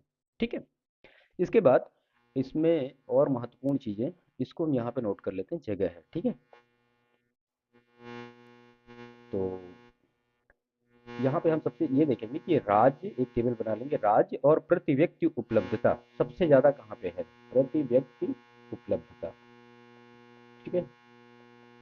किसकी बात हो रही है, तो ये दुग्ध की बात हो रही है। तो सबसे पहले जो टॉप पर आपको मिलेगा वो है पंजाब। पंजाब में प्रति व्यक्ति दुग्ध उपलब्धता, ये ग्राम प्रति दिन का आंकड़ा है, तो ये है 1283 ग्राम प्रतिदिन पंजाब में सबसे ज़्यादा है। ठीक है। उसके बाद फिर राजस्थान में, राजस्थान में है 1138 ग्राम प्रतिदिन दुग्ध उपलब्धता प्रतिदिन की बात हो रही है। ठीक है। उसके बाद तीसरे नंबर पर है हरियाणा। हरियाणा का जो है वो 1098 ग्राम प्रतिदिन। उसके बाद फिर आंध्र प्रदेश, आंध्र प्रदेश का है 799 ग्राम प्रतिदिन। और उसके बाद है गुजरात, इसका है 670 ग्राम प्रतिदिन। ठीक है। ये 2011 के आंकड़ों के हिसाब से है। तो ये जो है ये लेटेस्ट का डेटा है, इसको बिल्कुल मत मिस मत करिएगा। ठीक है। और इसमें कुछ महत्वपूर्ण चीज़ें और भी हैं, तो यहीं पे हम देख लेते हैं इसको। इंपॉर्टेंट डेटा है, इनको आपको जानना चाहिए। अगर आप इसमें देखें कि शीर्ष अंडा उत्पादक राज्य, शीर्ष अंडा उत्पादक राज्य कौन कौन से हैं, तो सबसे पहले है आंध्र प्रदेश, दूसरे नंबर पर है आपका तमिलनाडु, और तीसरे नंबर पर क्या है, तेलंगाना। ठीक है। और चौथे नंबर पर पश्चिम बंगाल, पांचवें नंबर पर कर्नाटक।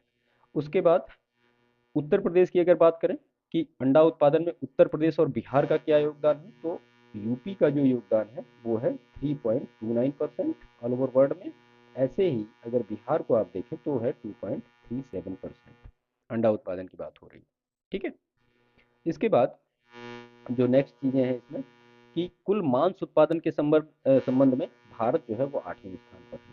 कुल मांस उत्पादन में भारत जो है विश्व में 8वें नंबर पर है, विश्व में 8 पोजीशन पे है।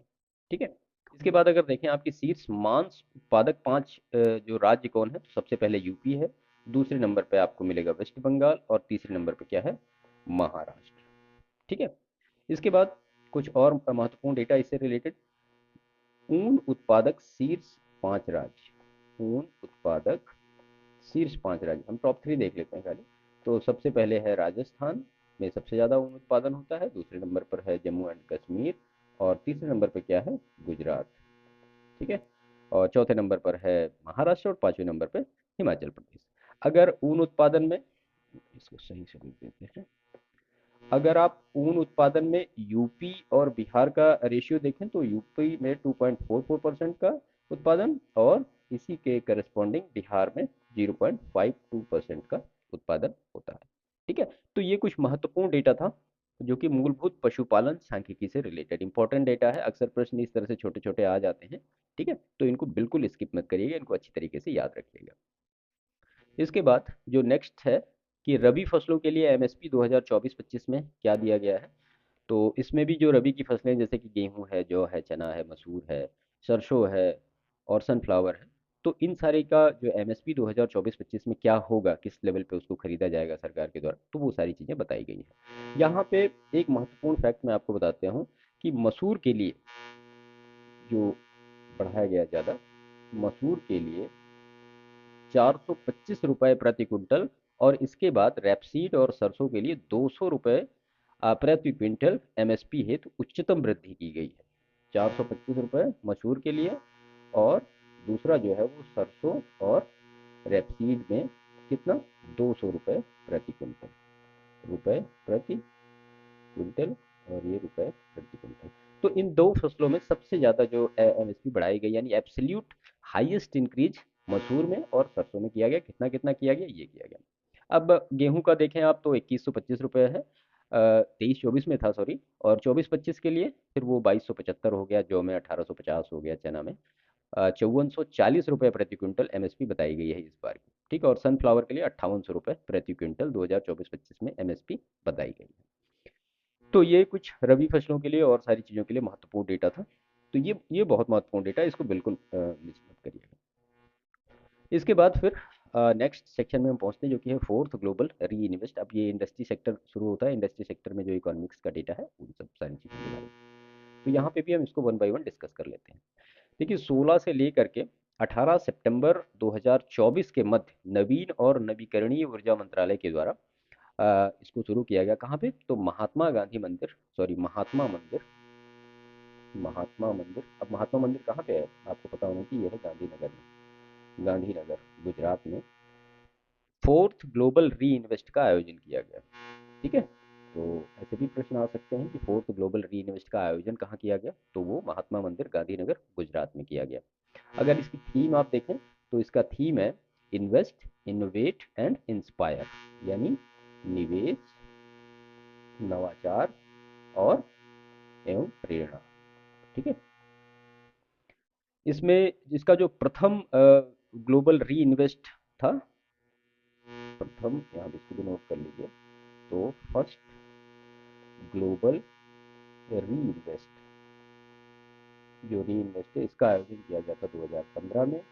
ठीक है, और ऐसे ही जो द्वितीय ग्लोबल री इन्वेस्ट था उसका आयोजन किया गया 2018 में, और जो थर्ड ग्लोबल री इन्वेस्ट था उसका आयोजन किया गया 2020 में। ठीक है, देखिए री इन्वेस्ट या इसको हम कहते हैं अक्षय ऊर्जा निवेश। ठीक है, वैश्विक स्तर पर भारत की अक्षय ऊर्जा क्षमता को प्रदर्शित करने तथा बहुपक्षीय वार्ता शुरू करने के क्षेत्र में निवेश को आकर्षित करता है, इसके लिए ये सारी चीजें की जाती हैं।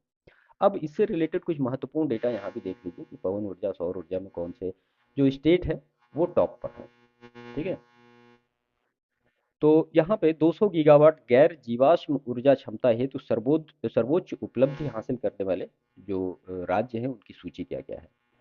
तो सबसे पहले इसमें कई सारी श्रेणियां दी गई हैं। तो श्रेणी 1 जो है वो समग्र नवीनीकरण ऊर्जा क्षमता के लिए है।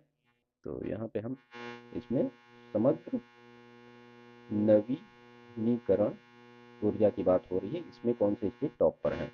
तो यहाँ पे पहले नंबर पर है गुजरात, और दूसरे नंबर पर है राजस्थान, और तीसरे नंबर पर क्या है? तीसरे नंबर पर है तमिलनाडु। ठीक है, इसके बाद फिर दूसरा इसका जो पार्ट है वो है समग्र ऊर्जा क्षमता हासिल करने वाले राज्य। ऊर्जा क्षमता वाले राज्य कौन कौन से हैं? सबसे पहले हमने देखा नवीकरणीय ऊर्जा की बात हो रही है। ठीक है, अब इसमें कौन कौन से राज्य हैं? तो इसमें सबसे पहले नंबर पर आ जाएगा राजस्थान, दूसरे नंबर पर है गुजरात, और तीसरे नंबर पर है कर्नाटक। ठीक है, इसके बाद जो इसका तीसरा पार्ट है कि पवन ऊर्जा में स्थिति क्या है, तो पवन ऊर्जा में टॉप लेवल पर कौन है? तो सबसे पहले इसमें है गुजरात, और दूसरे नंबर पर आपको मिलेगा तमिलनाडु। ठीक है, और तीसरे नंबर पर मिलेगा कर्नाटक। ठीक है, और इसके बाद जो चौथा इसका पार्ट है कि समग्र जल विद्युत के लिए, जल विद्युत सबसे ज़्यादा उत्पादन कहाँ होता है? तो इसमें टॉप नंबर पर आपको मिलेगा हिमाचल प्रदेश, और दूसरे नंबर पर आपको मिलेगा कर्नाटक। ठीक है, और तीसरे नंबर पर उत्तराखंड। तो ये जो डेटा है फोर्थ ग्लोबल री इन्वेस्ट में ये सारी चीज़ें बताई गई हैं, यानी अक्षय ऊर्जा निवेश, आप इसको हिंदी में समझ सकते हैं, मैं लिख भी देता हूँ। ये अक्षय ऊर्जा निवेश की बात हो रही है। मान लिया हिंदी में भी प्रश्न आ जाए तो आप उनको कर सकें बेहतर तरीके से। अब इसमें समस्त नवीनीकरण ऊर्जा में टॉप पर कौन स्टेट है? ऊर्जा क्षमता, समस्त ऊर्जा क्षमता वाले कौन से टॉप स्टेट है? पवन ऊर्जा के मामले में कौन सा इंडिया में टॉप स्टेट है? और जल विद्युत के मामले में कौन सा टॉप स्टेट है? वो सारा डेटा आपको मिल जाएगा एक दिन। ठीक है, इसके बाद जो नेक्स्ट है VRAP 2022, उत्तर प्रदेश को टॉप अचीवर का दर्जा इसमें मिला है। ठीक है, अब BRAP का फुल फॉर्म इसको देख लीजिए, तो ये है business reforms, business reforms action plan 2022। इसमें जो है उत्तर प्रदेश को टॉप अचीवर का दर्जा मिला है। इसके बाद है विश्वस्य राष्ट्रीय ब्लॉकचेन टेक्नोलॉजी स्टैक। तो 4 सितंबर 2024 को इलेक्ट्रॉनिकी एंड सूचना प्रौद्योगिकी मंत्रालय ने एक कार्यक्रम आयोजित किया था, उसमें इसका लोकार्पण किया। ठीक है, यह टेक्नोलॉजी क्या है कि स्टैक भौगोलिक रूप से वितरित अवसंरचना के साथ ब्लॉकचेन एज ए सर्विस के पेशकश के हेतु है। तो ये जो है ये ब्लॉकचेन एज अ सर्विस के पेशकश के लिए है। ठीक है। इसके बाद अगस्त 2024 में नवरत्न दर्जा प्राप्त कंपनियां। अब आपको यहाँ पे करना चाहिए कि जो नवरत्न है या महारत्न है, इन कंपनियों की कंडीशन क्या होती है, कम से कम उसको देख लें, क्योंकि यहाँ पे जो हम डिस्कस करेंगे कि अगस्त 2024 में किस किस कंपनी को नवरत्न का दर्जा प्रदान किया गया।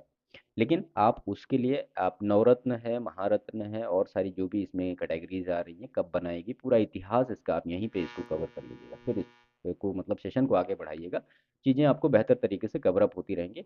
और ऐसे मतलब स्टैटिक और करंट को आपस में रिलेट करके पढ़ा भी जाता है। तो इसमें भारतीय सौर ऊर्जा निगम, ये पहली कंपनी है, भारतीय सौर ऊर्जा निगम। ठीक है। इसको अगस्त 2024 में वित्त मंत्रालय के द्वारा नवरत्न का दर्जा प्रदान किया गया।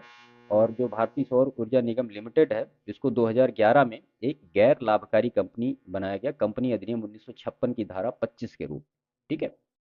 दूसरी जो कंपनी है वो है RailTel, RailTel corporation of India, corporation of India, इसको नवरत्न बनाया गया अगस्त 2024 में, इसको भी दिया गया। और रेलटेल की स्थापना कब की गई थी, तो यहाँ पे नोट कर लीजिए, 26 सितंबर 2000 को ट्रेन नियंत्रण, संचालन और सुरक्षा के लिए मौजूदा दूर संचार प्रणाली को आधुनिक बनाए रखने के लिए इसका उद्देश्य, इस उद्देश्य से इसकी स्थापना की गई थी। तीसरी जो है वो है एनएचपीसी, एनएचपीसी लिमिटेड। इसको भी 2000 अगस्त में ही नवरत्न का दर्जा प्रदान किया गया। आप यहाँ पे इसको एक और महत्वपूर्ण चीज लिखिए कि भारत का सबसे बड़ा जल विद्युत विकास संगठन है ये। ठीक है। तो भारत का सबसे बड़ा जल विद्युत जल विद्युत संगठन कौन है, एनएचपीसी लिमिटेड है। ठीक है। इसके बाद जो नेक्स्ट है वो है चौथे नंबर पर S J V N, S J V N limited. ठीक है। इसको भी 2 अगस्त 2004 में नवरत्न का दर्जा दिया गया। अब एस जे वी एन जो लिमिटेड है, ये विद्युत मंत्रालय के नियंत्रण में एक सार्वजनिक क्षेत्र का उपक्रम है, जिसकी स्थापना कब हुई, तो वो हुई 24 मई 1988 को भारत सरकार तथा हिमाचल प्रदेश सरकार के संयुक्त उपक्रम के द्वारा इसकी स्थापना की गई। तो ये जो चार कंपनियां हैं, इनको अगस्त 2024 में नवरत्न कंपनी का दर्जा दिया गया। और इसी के साथ अभी का जो करंट का स्थिति है, यानी अगस्त 2024 में अब नवरत्न कंपनियों की कुल संख्या कितनी हो गई, कुल संख्या नवरत्न कंपनियों की अब कितनी हो गई, तो वो हो गई 25। ठीक है। तो लेटेस्ट डेटा है ये 25 का है। अगर ये चार के पहले कितनी थी, तो वो 21 थी। और 21वीं कंपनी कौन सी थी, तो मझगांव डाक शिप बिल्डर्स लिमिटेड थी 21वीं कंपनी। उसके बाद फिर आपको रेलटेल, सोलर एनर्जी, एनएचपीसी और एसजेवीएन, ये चार कंपनियां अगस्त 2024 में नवरत्न कंपनी बन गई। आप इसका पूरा कंडीशन देख लीजिएगा कि नवरत्न कंपनी जो बनाई जाती है उनके लिए कंडीशन क्या होती है, महारत्न के लिए कंडीशन क्या होती है। ठीक है। उसके बाद वर्ल्ड ट्रेड स्टैटिकल रिव्यू 2022। तो वर्ल्ड ट्रेड स्टैटिकल रिव्यू जो है इसको जो जारी किया गया था, ये डब्ल्यूटीओ के द्वारा जारी किया गया था। अब यहाँ पे हम देख लेते हैं कुछ डेटा है। वर्ल्ड मर्चेंडाइज ट्रेड, इसमें जो शीर्ष निर्यातक और आयातक देश कौन कौन से हैं, तो सबसे पहले यहाँ पे हम देखते हैं निर्यातक, और उसके बाद फिर होगा कितना परसेंट का हिस्सा है, और फिर आयातक। ठीक है। इसके बाद इसमें परसेंटेज का जो हिस्सा वो देखेंगे। तो सबसे बड़ा निर्यातक है चीन, 14.4% का इसका एक हिसाब से आंकड़ा है। उसके बाद फिर यूएसए है, यूएसए का कितना है, 8.3%। ठीक है। अगर भारत की स्थिति देखें निर्यात में, तो यहाँ पे नोट कर लीजिए, भारत की जो स्थिति है वो 1.8% है। ये महत्वपूर्ण डेटा है। ठीक है। अगर आयातक में ऐसे ही आप देखेंगे तो सबसे जो ज़्यादा आयातक है वो 13.2% के साथ यूएसए है। दूसरे नंबर पर फिर आपको चीन मिलेगा 10.6%, और भारत को अगर आप यहाँ पे देखेंगे तो भारत होगा 2.8%। ठीक है। ये तो हो गया इसमें। अब इसके बाद विश्व व्यापार में वाणिज्यिक सेवाओं में शीर्ष निर्यातक और आयातक देश देख लेते हैं। तो विश्व व्यापार में शीर्ष, सॉरी, वाणिज्यिक वाणिज्यिक सेवाओं के निर्यात, सेवाओं में शीर्ष कौन कौन से हैं, तो वही चीज़ यहाँ पे फिर से लिखेंगे, निर्यातक परसेंटेज में उनका डेटा हो जाएगा और आयातक। ठीक है, तो निर्यातक यहाँ पे आपको मिलेगा यूएसए 12.8%, और दूसरा जो होगा वो यूके होगा 7%। अगर इंडिया की स्थिति देखें आप यहाँ पे तो 4.4%। ठीक है, ऐसे ही अगर आप आयातक में देख रहे हैं तो फिर यहाँ पे यूएसए 10.3%, उसके बाद है चीन 7.1%, और भारत का जो स्थिति है वो है 3.8%। देखिए दोनों डेटा बिल्कुल अलग अलग है। ये जो है ये वर्ल्ड मर्चेंडाइज ट्रेड में जो आयातक और निर्यातक है उनकी बात हो रही है, और यहाँ पे जो है कि विश्व व्यापार में वाणिज्य सेवाओं में जो शीर्ष आयातक और निर्यातक है उनकी बात हो रही है। ठीक है, कुछ महत्वपूर्ण डेटा और भी है यहाँ पे कृषि उत्पादों के निर्यात के संबंध में। तो कृषि उत्पादों के संबंध में शीर्ष 5 देश कौन कौन से हैं, तो सबसे पहले यूएसए, दूसरे नंबर पर है ब्राजील, और तीसरे नंबर पर है चीन। ठीक है, अगर भारत की स्थिति यहाँ पे आप देखें तो भारत जो है वो 7th पोजीशन पर कृषि उत्पादनों के कृषि उत्पादों के मामले में। ठीक है, इसके बाद जो कृषि उत्पादों के आयात के मामले में, ये तो हमने देखा कि ये निर्यात की बात हो रही थी, निर्यात। ठीक है, अब कृषि में आयात सबसे ज्यादा कौन सा देश करता है, तो यहाँ पे पहले नंबर पर है चीन, और दूसरे नंबर पर है यूएसए, तीसरे नंबर पर क्या है, जापान है, और अगर यहाँ पे भारत की रैंकिंग आप देखें तो भारत का है 7th पोजीशन। तो आयात और निर्यात में दोनों जगह भारत का कौन सा रैंक है, तो 7th रैंक है। इसके बाद फूड के निर्यात के मामले में, फूड के यानी खाद्य के निर्यात और आयात के मामले में, निर्यात और आयात के मामले में भारत का यहाँ पे डायरेक्ट देख लेते हैं तो भारत का स्थान क्या है, तो निर्यात जो है वो 7th रैंक पे है, और आयात के मामले में 8वें नंबर पर है। खनन उत्पादों में जो शीर्ष वो है कि खनन उत्पादों में शीर्ष आयातक देश में भारत का स्थान चौथा रहा है, इसको भी यहाँ पे नोट कर लीजिए, इससे कंफ्यूज मत होइएगा, ये डेटा इसी का है।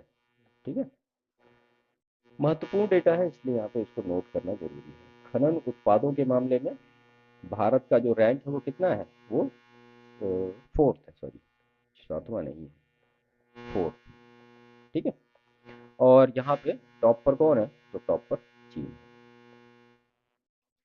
इसके बाद इसमें लौह इस्पात के मामले में, लौह इस्पात के मामले में टॉप भारत का स्थान डायरेक्ट देखते हैं कि निर्यात के संबंध में भारत का स्थान क्या है, तो निर्यात के मामले में भारत की स्थिति क्या है, तो वो छठे उस पे है, और टॉप पे चीन है।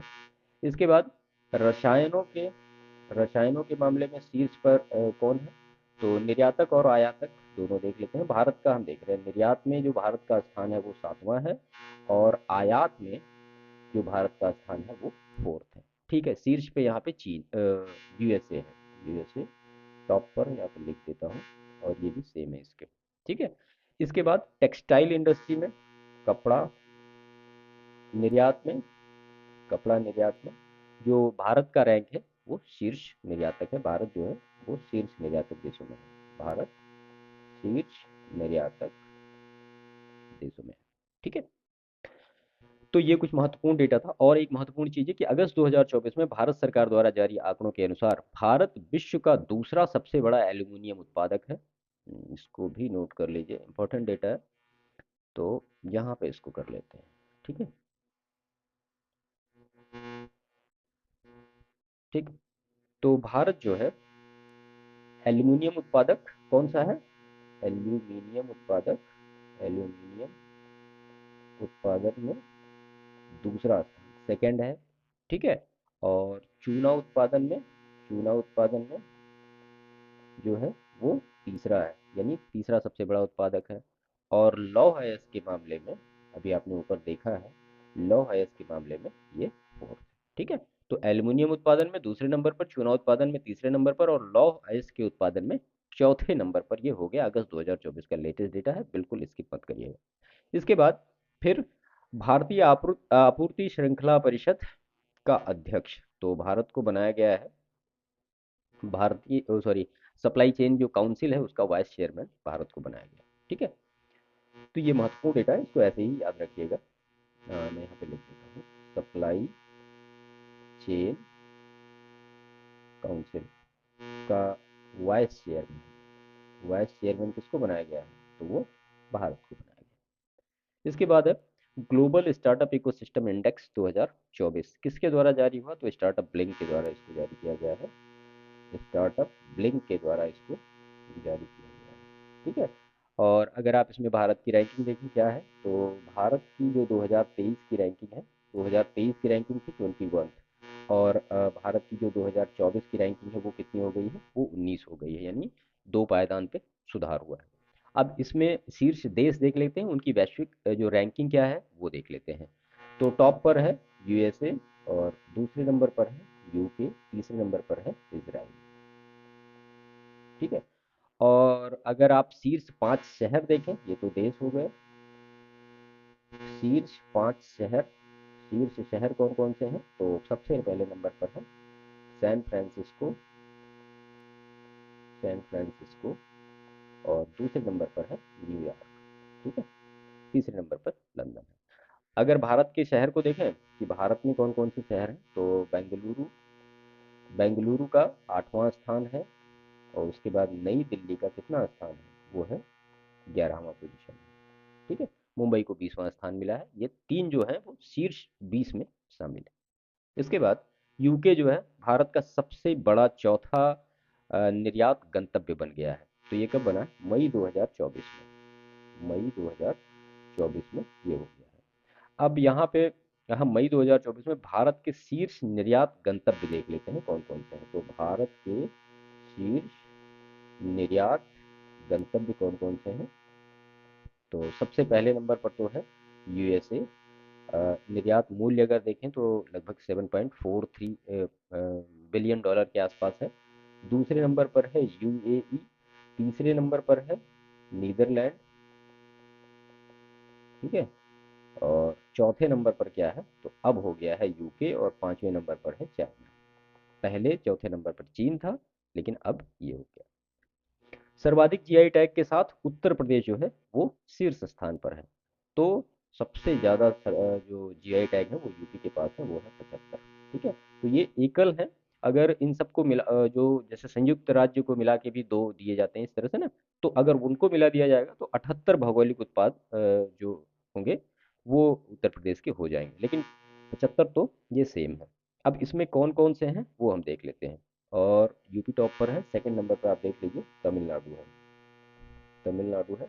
इसका जो है वो कितना है? वो 58, 58 जीआई टैग इसको मिले हैं, और 75 जीआई टैग उत्तर प्रदेश को मिले हैं। अप्रैल 2024 में उत्तर प्रदेश के 6 उत्पादों को भौगोलिक संकेतक प्रदान किया गया। कब? अप्रैल 2024 में, और इनके नाम आपको पता होने चाहिए, क्या पता कौन सा आ जाए। तो सबसे पहले जो है वो है बनारस की तिरंगी बर्फी, इसको दिया गया जीआई टैग। दूसरे नंबर पर है metal casting craft, metal casting craft, ठीक है। और तीसरे नंबर पर है थारू एम्ब्रॉयडरी, थारू एम्ब्रॉयडरी, जो कि कहाँ की है? ये लखीमपुर की है, लखीमपुर खीरी की है, ठीक है।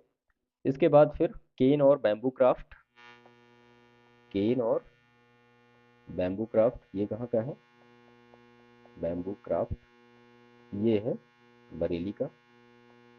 और 5वें नंबर पर है पिलखुआ हापुड़ का hand block print, hand block print, ठीक है। तो ये किसका है? ये हापुड़ का है, ठीक है। तो ये कुछ महत्वपूर्ण जो जीआई टैग थे ये सारे हैं। उत्तर प्रदेश के इन 6 उत्पादों को, 6 उत्पादों में ये 5 हुए, तो केन और बैम्बू क्राफ्ट ये हो गया, और इसके साथ साथ यहाँ पे जरदोजी क्राफ्ट भी है, जरदोजी क्राफ्ट, ठीक है। तो ये 6 हो गए। 2008-9 में उत्तर प्रदेश के इलाहाबाद सुरखा अमरूद को पहला जीआई टैग प्रदान किया गया था। अगर आप पहले जीआई टैग देखें उत्तर प्रदेश में, सबसे पहले यूपी में किस चीज़ को दिया गया था? तो वो दिया गया था इलाहाबाद में सुरखा अमरूद को, ये पहला जीआई टैग मिला यूपी में, ठीक है। इसके बाद फिर एनर्जी स्टैटिक्स इंडिया 2024। अब इसमें यही बताया गया कि total primary energy supply per capita कितनी है, और शीर्ष राज्य उसमें से कौन कौन है। तो आंकड़े हैं, महत्वपूर्ण हैं, इनको भी आप समझ लीजिए। तो यहाँ पे बताया गया कि total primary energy supply per capita, यानी प्रति व्यक्ति कुल प्राथमिक ऊर्जा आपूर्ति, प्रति व्यक्ति कुल प्राथमिक ऊर्जा आपूर्ति, ठीक है। तो प्रति व्यक्ति कुल प्राथमिक ऊर्जा की आपूर्ति जो है 2021-22 में 22,724 मेगाजूल से बढ़कर 2022-23 में कितना हो गया, 25,745 मेगाजूल, ठीक है। इसमें और भी डेटा दिया गया कि सर्वाधिक कोयला भंडार वाले, सर्वाधिक कोयला भंडार वाले कोयला भंडार वाले राज्य कौन से हैं। तो पहले नंबर पर आपको मिलेगा ओडिशा, और दूसरे नंबर पर है झारखंड, और तीसरे नंबर पर है छत्तीसगढ़, ठीक है। और इन ये तीनों राज्य जो है वो कुल कोयला भंडार का लगभग 69% जो इसका हिस्सा ये तीनों राज्यों के पास है, ओडिशा, झारखंड और छत्तीसगढ़, ठीक है। क्रूड ऑयल का जो भौगोलिक वितरण है वो ये बताता है कि अधिकतम भंडार जो है वो कहाँ है, वो वेस्टर्न ऑफशोर में मिलेगा आपको लगभग 33%, उसके बाद फिर असम में। तो क्रूड ऑयल का अगर आप देखें एक्सपेंशन, तो सबसे पहले सबसे ज़्यादा जो है वो पश्चिमी अपतटीय, यहाँ पे है 33%, और उसके बाद फिर दूसरे नंबर पर आएगा असम, यहाँ पे है 30%, ठीक है। ऐसे ही अगर आप नेचुरल गैस को देख लें, यहाँ पे नेचुरल गैस के बारे में, जो नेचुरल गैस का भंडार है वो भी सबसे ज़्यादा पश्चिमी अपतटीय क्षेत्र में है। कितना है वो 29.3% है, और फिर दूसरे नंबर पर जो पूर्वी अपतटीय क्षेत्र है वहाँ पे 23% के आसपास, ठीक है।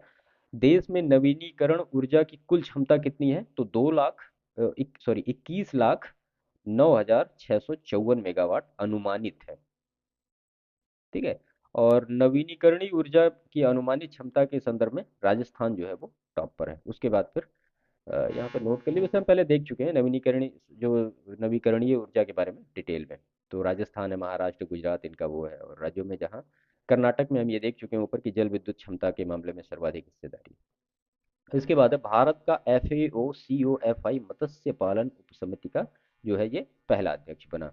तो ये जो मत्स्य पालन प्रबंधन पर उप समिति की स्थापना जो हुई थी वो 5 से लेकर 9 सितंबर 2024 के मध्य कहाँ हुई थी, रोम में, रोम इटली में ये आयोजित किया गया था, ठीक है। और ये इसका 35वां सत्र था।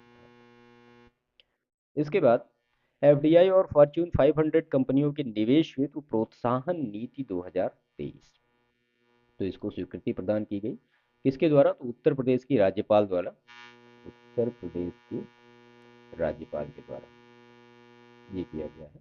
अब इसमें जो FDI है और फॉर्च्यून 500 कंपनियां हैं उसके लिए निवेश हेतु प्रोत्साहन नीति 2023 का जो प्रमुख उद्देश्य क्या है, मतलब जो ये योजना, ये जो नीति लाई गई, इसका उद्देश्य क्या है कि प्रदेश में अधिकाधिक अधिकाधिक FDI को आकर्षित करना, FDI को आकर्षित करना इसका मेन उद्देश्य है।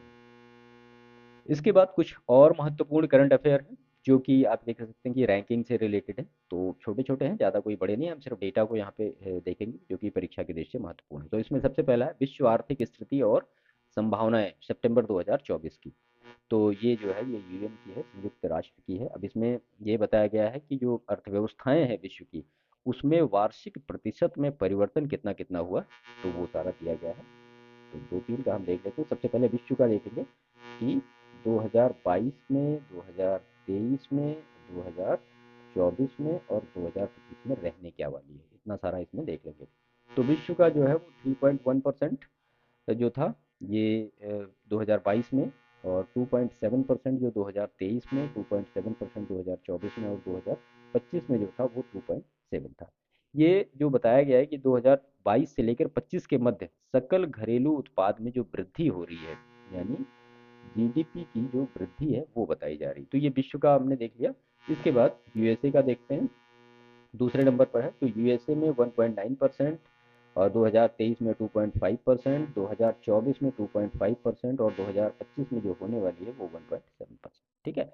इसके बाद डायरेक्ट हम भारत का देखते हैं कि भारत में क्या, तो 2022 की स्थिति रही 7.7%, और 2023 की जो स्थिति रही वो 7.9%, 2024 में 6.9%, और 2025 में जो रहने वाली वो 6.6%।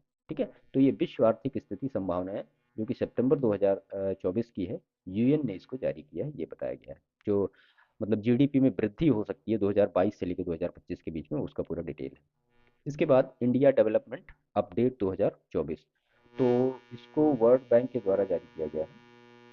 वर्ल्ड बैंक के द्वारा इसको जारी किया गया है, और इसका जो सब्जेक्ट है यानी विषय है वो है बदलते विश्व, सॉरी वैश्विक, बदलते वैश्विक, बदलते वैश्विक संदर्भ में भारत, भारत के व्यापार अवसर, व्यापार अवसर। ठीक है। अब इसमें ये रिपोर्ट में कहा गया है कि जो भारत की आर्थिक वृद्धि दर है 2022-23 में 7% से बढ़कर 23-24 में 8.2% हो गई। तो भारत की आर्थिक वृद्धि दर जो है 2022-23 में 7% से बढ़कर कितनी हो गई, 2023-24 में 8.2% हो गई। ये कहा गया है इंडिया डेवलपमेंट अपडेट में, किसके द्वारा जारी किया गया है, तो वर्ल्ड बैंक के द्वारा जारी किया गया है। इसके बाद है बिजनेस रेडी यानी बी रेडी, ये विश्व बैंक के द्वारा, मतलब कि कारोबारी माहौल पर विश्व बैंक समूह की पहली फ्लैगशिप रिपोर्ट है। वर्ल्ड बैंक समूह की ये पहली फ्लैगशिप रिपोर्ट है। जो बिजनेस रेडी है ये जो है ये 10 विषयों को कवर करता है। ठीक है। इसके बाद है अल्जीरिया जो है वो एनडीबी यानी न्यू डेवलपमेंट बैंक का कौन सा मेंबर बना, वो 9th मेंबर बना। ठीक है। और ये जो 9वीं वार्षिक बैठक थी, ये जो थी वो कौन सी बैठक थी, तो ये 9वीं वार्षिक बैठक, और ये बैठक हुई कहाँ थी, तो ये हुई थी केप टाउन, दक्षिण अफ्रीका में, केप टाउन, साउथ अफ्रीका में। क्लियर। अब इसमें ये नवा देश बना, और अक्टूबर 2023 में मिस्र को ये सदस्य बनाया गया था। देखिए अगर एनडीबी एनडीबी के बारे में कुछ महत्वपूर्ण चीज़ें देख लें, तो 2015 में इसको स्थापित किया गया था, और इसके जो संस्थापक सदस्य थे वो हैं ब्राज़ील, उसके बाद है रशिया, उसके बाद है इंडिया, उसके बाद है चाइना, और उसके बाद है साउथ अफ्रीका। ठीक है। तो ये जो है इसके संस्थापक जो सदस्य थे वो थे, और अभी की जो स्थिति है वो 9 मेंबर है, 9 मेंबर उसमें आ गए हैं। उरुग्वे जो है, यहाँ पे नोट कर लीजिए, उरुग्वे जो है इसका क्या है, भावी सदस्य है, इसका जो है भावी सदस्य उरुग्वे है। ठीक है। एनडीबी का जो मेन उद्देश्य होता है वो ये है कि उभरते बाजार तथा विकासशील देशों में सतत विकास परियोजनाओं के वित्त पोषण हेतु जो संसाधन है उनको जुटाना। इसके बाद पहला बिम्स्टेक व्यापार शिखर सम्मेलन, तो ये जो हुआ ये विदेश मंत्रालय तथा सीआईआई यानी कॉन्फेडरेशन ऑफ इंडिया इंडस्ट्री के द्वारा किया गया, और दिल्ली में हुआ। ठीक है। ये हुआ नई दिल्ली में, नई दिल्ली में ये किया गया। और इसका जो उद्देश्य है कि जो बिम्स्टेक है, the Bay of Bengal initiative for multi sector technical and economic cooperation, के जो सदस्य देश हैं उनके मध्य जो मजबूत व्यापार निवेश ये सारी चीज़ों को बढ़ावा देना। उद्घाटन इसका जो किया वो जो विदेश मंत्री हैं डॉक्टर जयशंकर, वो एस जयशंकर, उन्होंने किया। बिम्स्टेक के बारे में महत्वपूर्ण चीज़ें कुछ देख लीजिए, तो इसकी जो स्थापना हुई थी वो हुई थी 6 जून 1997 को बैंकॉक घोषणा के हस्ताक्षर के साथ हुई थी। यहाँ पर लिख लीजिए, बैंकॉक घोषणा के साथ इसका गठन हुआ था। ठीक है। प्रारंभ में इसे जो इस नाम से जाना जाता है BISTEC, यानी क्या हुआ, बांग्लादेश, भारत, श्रीलंका, थाईलैंड और जो आर्थिक सहयोग था इसके नाम से जाना जाता था। बाद में 22 सितंबर 1997 को इसमें म्यांमार, 22 सितंबर 1997 को इसमें म्यांमार, और फरवरी 2004 को इसमें कौन जुड़ा, भूटान और नेपाल, भूटान और नेपाल ये सब शामिल है। ठीक है, फिर उसके बाद इसका ये न्यू रूप है। इसके बाद एशियन डेवलपमेंट आउटलुक जुलाई 2024, इसको जारी किया एडीबी ने, यानी Asian development outlook, sorry Asian development bank के द्वारा इसको जारी किया गया है।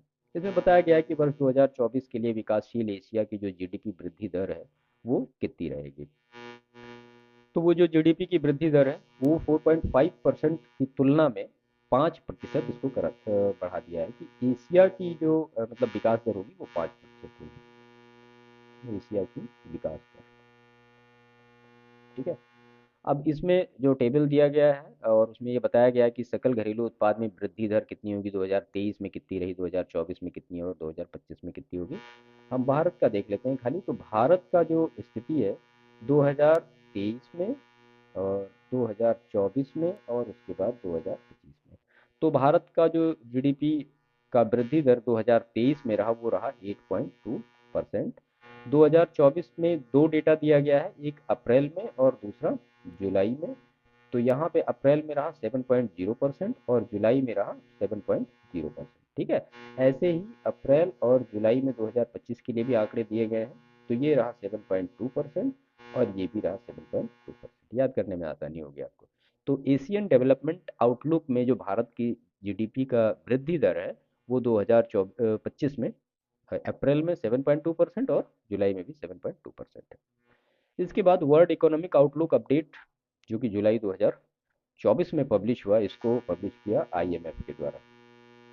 ठीक है, और इसका जो शीर्षक था वो था the global economy in a sticky spot, the global economy in a sticky spot, इस मतलब विषय के साथ इसको पब्लिश किया गया। अब इसमें भी वही कि जो वास्तविक जीडीपी में वृद्धि दर क्या क्या है, अनुमान, वो सारी चीज़ें लगाई गई, हम इसको देख लेते हैं। तो सबसे पहले हम पूरा ओवरऑल विश्व का देखेंगे और उसके बाद फिर डायरेक्ट भारत की बात करेंगे। टॉप एक नंबर पे जो आपको मिलेगा वो यूएसए मिलेगा। तो यहाँ पे 2022 का डेटा, 2023 का डेटा, 2024 का डेटा, 2025 का डेटा। तो विश्व की जो स्थिति है वो 2022 में जीडीपी वृद्धि दर 3.5% में ये सारा रहेगा, 3.3% 23 में और 3.2% 24 में और 25 में 3.3%। ठीक है, ऐसे ही अगर भारत की स्थिति आप देखें तो 7.0% 22 में और 8.2% 23 में और 24 में 7.0% और 25 में क्या हो सकती है तो वो 6.5%। ये अनुमान लगाया है किसने, अंतर्राष्ट्रीय मुद्रा कोष के द्वारा ये पब्लिश हुआ है। इसके बाद वर्ल्ड पॉपुलेशन प्रोस्पेक्ट्स 2024, इसको जारी किया यूनाइटेड नेशन के द्वारा, यूएन के द्वारा इसको जारी किया गया है। और इस रिपोर्ट में संयुक्त राष्ट्र द्वारा 1951 से, मतलब 1951 से इसको जारी किया जा रहा है, 1951 से जारी किया जा रहा है। इसमें यह अनुमान लगाया गया है कि विश्व की जनसंख्या इस सदी में अपने क्या होगी, चरम पर होगी। ठीक है, अब इसमें कुछ महत्वपूर्ण डेटा हम देख लेते हैं कि वैश्विक स्तर पर जन्म के समय जीवन प्रत्याशा कितनी पहुंच गई। तो वैश्विक स्तर पर जन्म के समय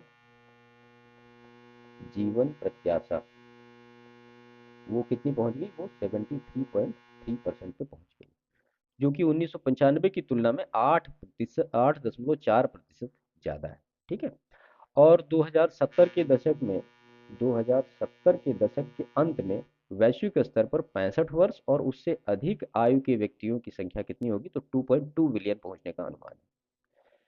और इसमें यह भी कहा गया है कि वर्ष 2030 के मध्य 80%, 2030 के मध्य 80 वर्ष या उससे अधिक आयु के लोग, या उससे अधिक आयु के लोग कितने होंगे, तो वो हो जाएंगे 265 मिलियन व्यक्ति हो जाएंगे।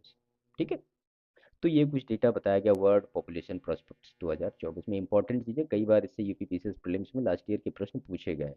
ठीक है, तो जहां से प्रश्न पूछेंगे कम से कम उनको बेहतर तरीके से करके जाइएगा। जो महत्वपूर्ण चीजें थी वो मैंने आपको यहाँ पे बता दी। इसके बाद है ग्लोबल स्किल रिपोर्ट 2024। तो इसको जो पब्लिश किया वो कॉर्सेरा संस्थान के द्वारा, कॉर्सेरा संस्थान के द्वारा इसको पब्लिश किया गया। और इसमें 109 जो देश हैं उनको शामिल किया गया था। और इसमें ये बताया गया कि समग्र कौशल दक्षता यानी स्किल प्रोफिशिएंसी के मामले में टॉप पर कौन है। तो स्किल प्रोफिशिएंसी के मामले में टॉप पर कौन है, तो वो है स्विट्जरलैंड। ठीक है, ये टॉप का देश है। अब इसमें सूडान जो है लास्ट स्टेज पर है, लास्ट स्थान पर है सॉरी। और भारत की जो स्थिति है वो 2024 में कितनी रैंक है उसकी, 87th पोजीशन है।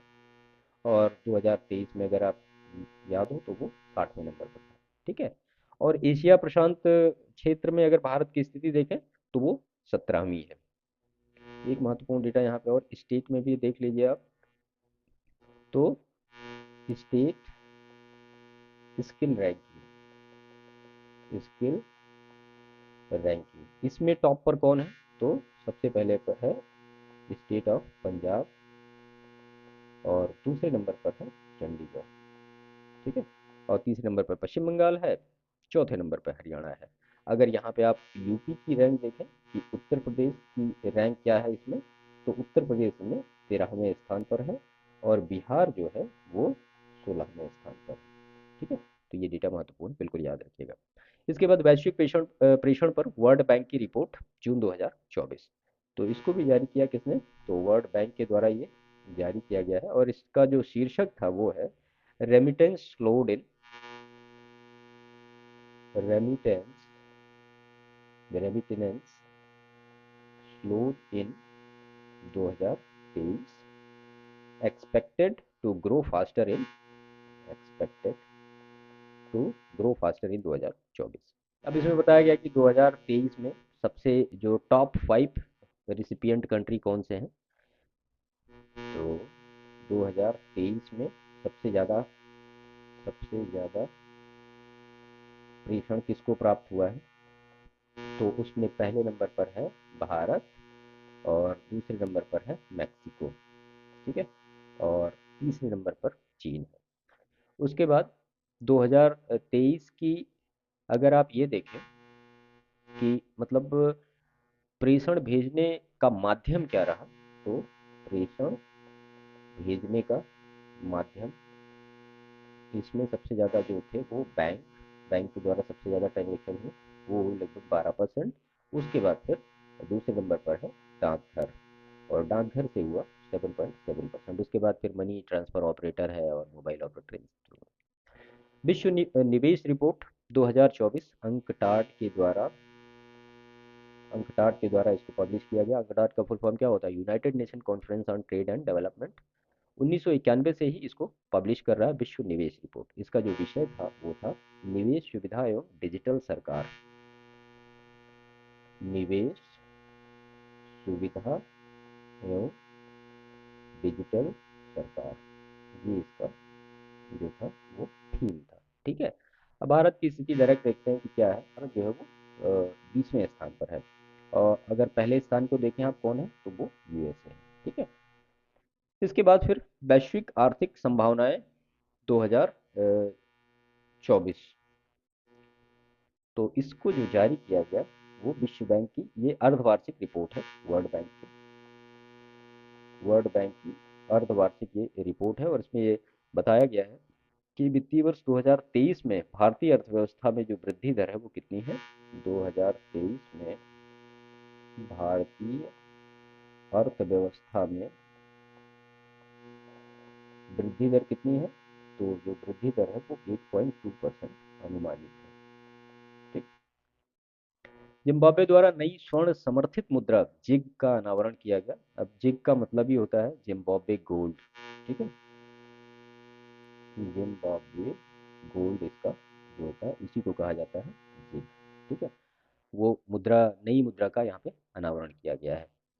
2024 में मतलब जो वार्षिक मुद्रास्फीति थी जिम्बाब्वे में, वो अपने लास्ट 7 मंथ के में सबसे ज़्यादा उच्चतम स्तर पर पहुंच गई, जो कि 55.3% थी। और इसी के लिए इनको नई मुद्रा लानी पड़ी।